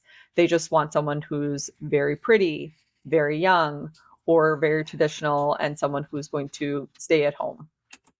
Feminine. Someone who, is willing to take on the feminine role, which would be the support role. If you want to stay home, make sure the house is clean, you cook some meals for me, you help me. You basically are a helpmate. You don't have this budding career as a corporate executive making six figures and stuff, and you got your own thing going. Like, no, men that are at that level, they just want a woman to be soft and feminine, not competing in the corporate world. The second bucket is where they do value someone's career and education and prospects, but that's because they usually want them to contribute financially so that their lifestyle can be elevated. Now, she is career driven and high earning, and because of that, she believes she deserves someone who is similarly career driven and high earning. But the irony is that the very reason that that person would choose them, she has negated by essentially saying that she wants her income to remain optional. So yes, so her money is her money and his money is their money, which is a very common trope with women. It doesn't matter what financial level you're at. That is going to be something all of us men are going to see with women. But at different varying degrees of social economic status, the money that she makes is literally going to go to whatever she wants to spend it on. And it's not going to put the family in dire straits if she loses her job. It's not going to affect anything because she can rely on him to be the breadwinner and, the backbone of the relationship. I sent her a message. I was reviewing your profile for matches and a couple of things. Your profile reads as terse and somewhat harsh. I'd advise you to soften it. You can put your specific preferences in the notes section for my reference. Also, I do not collect salary information. The best I can do is share candidates who have listed professions with high earning potential. But further, your situation is a bit of a paradox. You want someone who matches your high earning power. However, a man who values this quality will likely want financial contribution, which is something you're not interested in doing.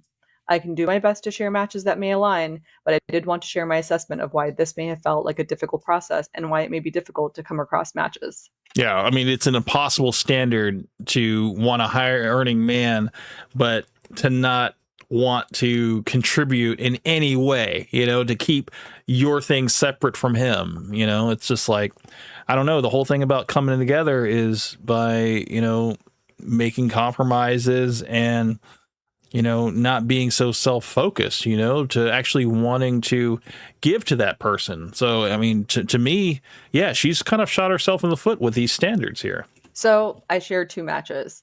One she declined because she said that based on his profession, she's sure that she makes at least double what he does.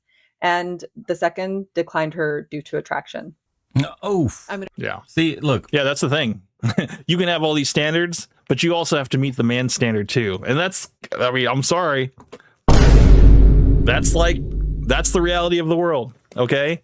So not only does a man have to jump through all these hoops to meet your standards, but you just got to meet the attraction scale and possibly be soft and feminine, whatever, It's like a lot of women that are going to be, climbing the corporate ladder and stuff. They have to compete with other men to get to that level. So, yeah, they're going to have a degree of masculine energy in their DNA, to get to that. And that's not attractive. And this is the problem with the modern world. It's DEI. women were placed in positions that they didn't earn, but we needed to fill a quota because we have to have a certain amount of women working at a job. So then the jobs that normally would have went to men based on competency and merit are now going to DEI policies to diversify the workforce.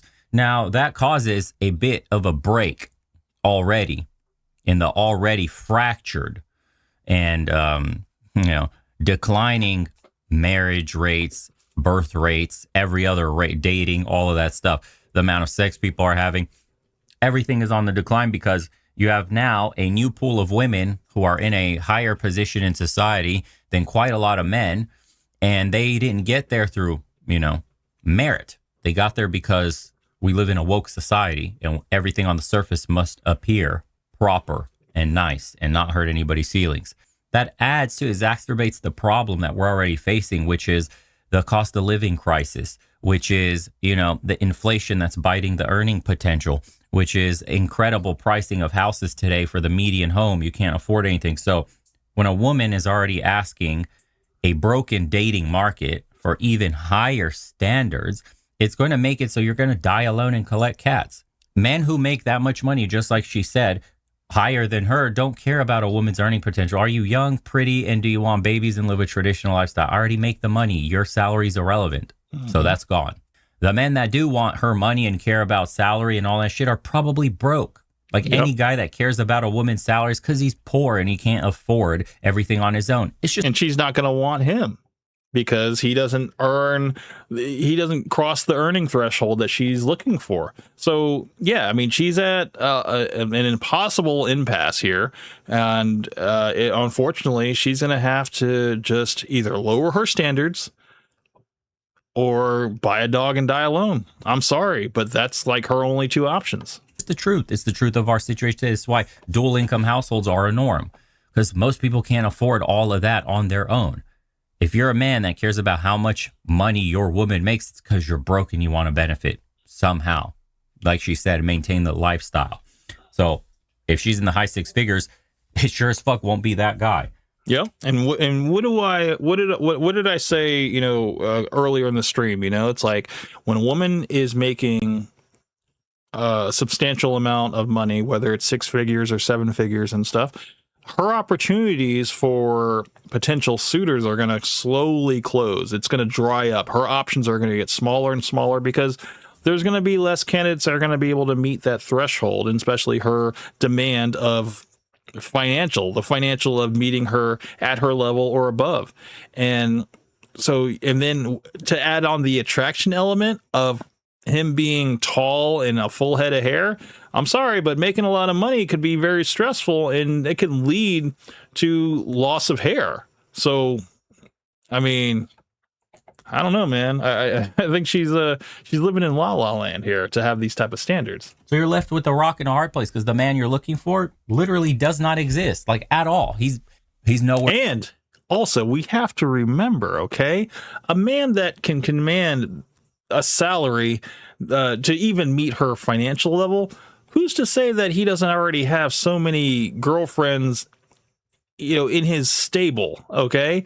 And you got to be prepared to understand that you're going to have to share him with a bunch of other women because he makes that type of money where he can provide for multiple women. So maybe she thinks that she can have this super wealthy man all to herself. It's a female notion. Once again, I don't believe it's based in reality. To be found. And that's just on the earning side. Then you have to get into the whole, how old are you? And, beauty and youth and fertility and all that shit. And like, you're in your mid 30s, late 30s. It's over for you. I mean, and someone will argue, no, there are women that have babies into their 40s and stuff, sometimes even mid 40s. Look, that's very rare, okay? And also the complications that could happen from a woman given birth in that age range is increasingly high. So you have to take that in consideration. You're not going to have a whole gaggle of kids. You're going to have maybe one child if you're lucky at that age. And, and again, you're susceptible to birth defects and all the other stuff. So it's like, these are really things you need to consider before you, lock down, get married and stuff like that. And then you realize, oh, you don't have any eggs left, So there's a lot of things that, men of value are going to look at and judge, well, this woman isn't suitable for marriage. She's suitable for a night, maybe, but not for a lifetime. Absolutely not. Men want a woman who is soft, feminine, and willing to be his helpmate, not to be his competition, not to be his equal even. If you were physically, like genetically gifted, then sure, the 30s, no problem. You can snag something good because you're just an anomaly. But that's probably not an anomaly because she got turned down by the second guy. The second guy declined her due to attraction. So we just figured out the real truth there. You're not hot, you're old, and you have high requirements. How are you possibly ever going to find a man? Look, ladies, like the God honest truth. If you're in these kinds of positions, you're making over, $100,000 a year, you got a nice paying job, you're not a model and all this stuff. Like, hey, settle for the normal dude.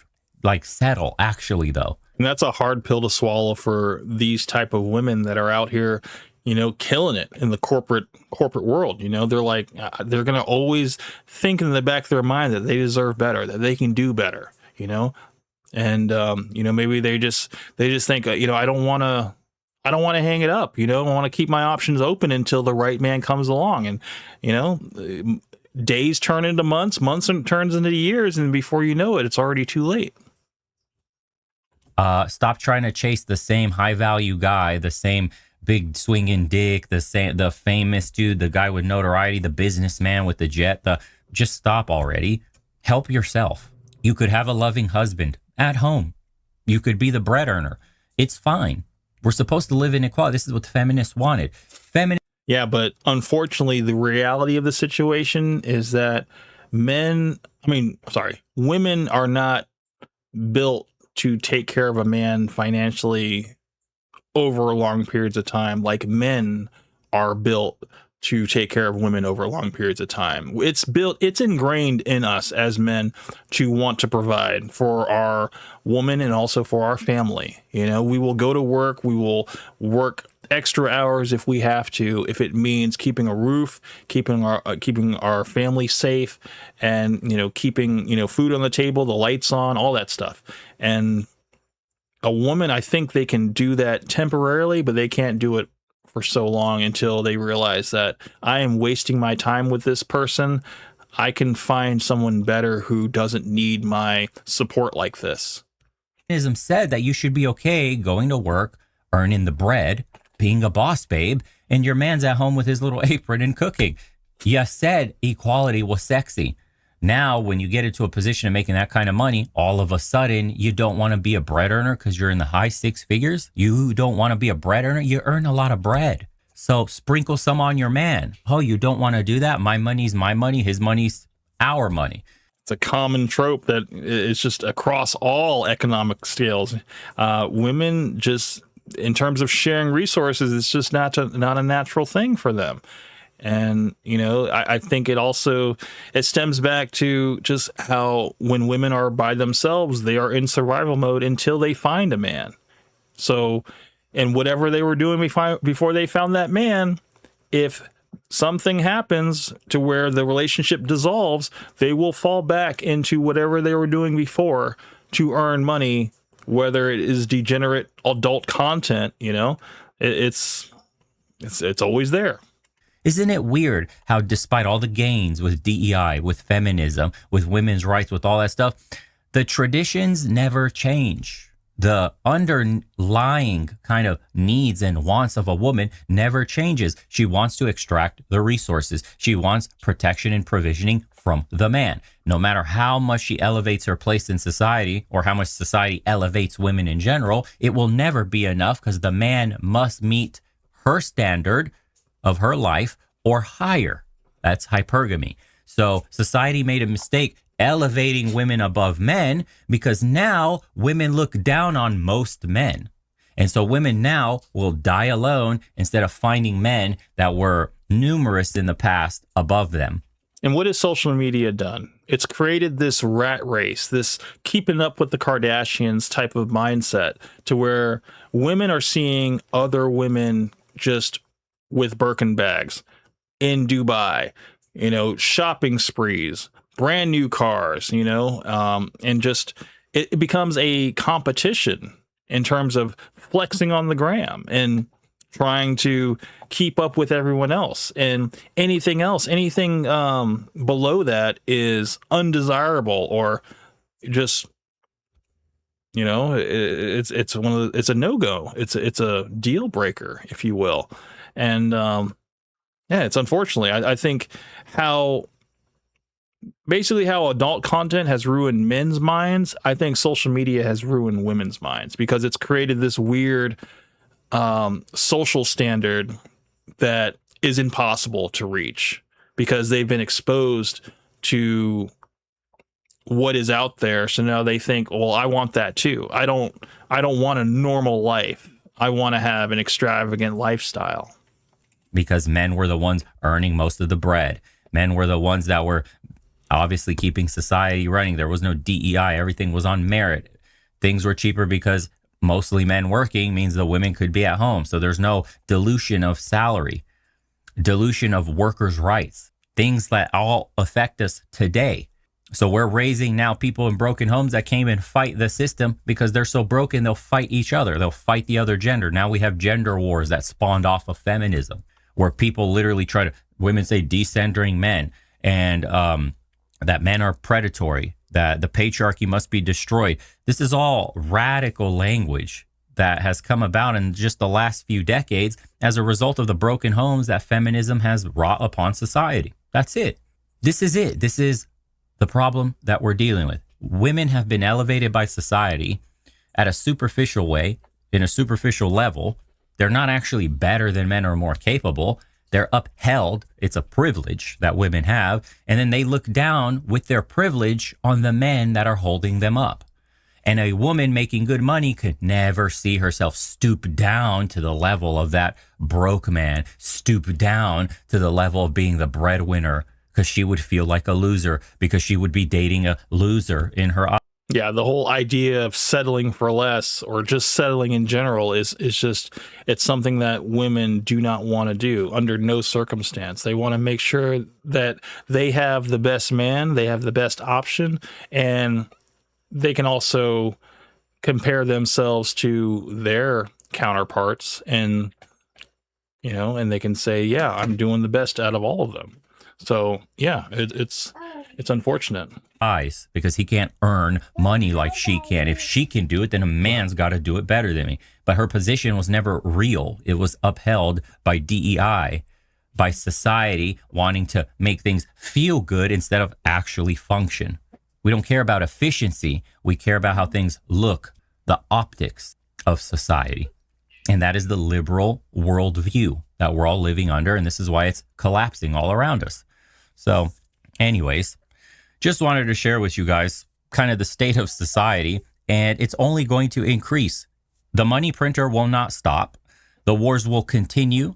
The price of gas, the price of energy in general, the price of groceries, all of that stuff will keep rising just because of the debasement of the dollar. Guys, the printer will not stop. They want, for example, in America, $1.5 trillion for the Pentagon budget. In the UK, they're now doling out more welfare than they're taking in tax money. I mean, this is like an alarming thing to think about, that the governments that we're living under want bigger and bigger budgets, which means the power of the currency keeps getting printed and deflated, right? The power of the currency lessens, which means in the future, inflation rises, but things just keep costing more in general. So then your salary is worth less. So if this is the mechanism going forward, where do you see a way out for men and women having children, getting married, and men being what they call economically viable for marriage and family? Because I mean, we've kind of already seen it, right? We've seen a percentage of men that are now bowing out of the whole dating game and come together with women and stuff. And then you have women that are completely just going it alone and building the lives without men and coming together with other women and basically just getting houses together and just doing it all on their own. And it's not working. You know, it's not sustainable, unfortunately. On the conservative side, they refuse to tell you about the currency debasement. On the conservative side, they just tell you, man up, be a real man, stop being a little boy, go get married, go have children. That's their, quite literally, that is how they describe the symptom and then prescribe its medicine. Get married. Okay, in what system? With what money am I going to support a family? You got to figure that part out yourself, brother. You just got to get married. Okay, that doesn't make sense for most people. And on the liberal side, they just tell you marriage is archaic. Don't do it anyways. You're going to be a slave at home as a woman, and you should be hating men for whatever reason. So both sides offer no compelling argument to the average man today on why he should get married at all. No side is going to offer a compelling argument, or at least some legislative ideas for how we should fix society going forward so that people are incentivized and would like to get married and have children. There is a need within us to partner up, to pair up naturally and have children, but the incentives in modern society are not there. What incentive do we have to get married today from a man or a woman? A woman has social incentives to stay single, financial incentives men have to stay single, legal incentives men have to stay single, and women have legal incentives, welfare incentives to keep a man out of the home. The entire system is designed to split us apart and profit off of that split. So you show me the incentives, you show me the system, and then I'll show you the results. So what is happening to society today, you can call it engineered, you can call it a plan, you can give it whatever name. You can blame feminism, you can blame liberals, you can blame Democrats, Republicans, who cares, whatever side, you know, conservative, blah, blah, blah, blah. None of those labels matter. Look at the system, look at what it rewards, look at the incentives, and watch where people go. So you want to fix the system? Well, it's going to mean wrangling power from the power to be. I don't think that the system can be fixed, unfortunately, because we have swung the pendulum too far in the wrong direction, you know, and now that you have, you know, given women the elevated lifestyle of, you know, corporate pay, corporate positions, a complete corporate lifestyle, they're not willing to go backwards into a supportive role of a man to where they can completely hang all that up and forsake that career for supporting a man in whatever endeavors he has and just taking care of him at the home. It's just, they can't go back. The switch has already been flipped, and there's no way they can revert back, unfortunately. Rule over us. Now, has that ever happened through voting? I don't know. History is very, very clear on that. So I'll leave it up to you guys to think about the rest. But I find it very interesting that this conversation in the last 5 years has not evolved past. Okay. Unfortunately, guys, I'm going to have to call it there. I do appreciate it. We've actually gone over time by about 30 minutes, but my son is crying, so I'm going to need to tend to him. But I do want to thank all of the hustlers for joining me on tonight's stream. Miles Morales, thank you for joining the Discord. We will connect on Discord. Message me on there. Decoder, Coke Benny, Exo Charles, David, appreciate you guys coming in. You guys always coming through. I appreciate that. I will see you guys on the next one, and I hope you guys all have a good weekend. And yeah, that's it. I'll see you guys on the next one. You guys take care. This is Camp Hustle 1. Out. Hustlers unite every Saturday night. We shine bright, got the spotlight in sight. Live stream flames, haters take flight. Popping it with Hank, keep the vibe airtight.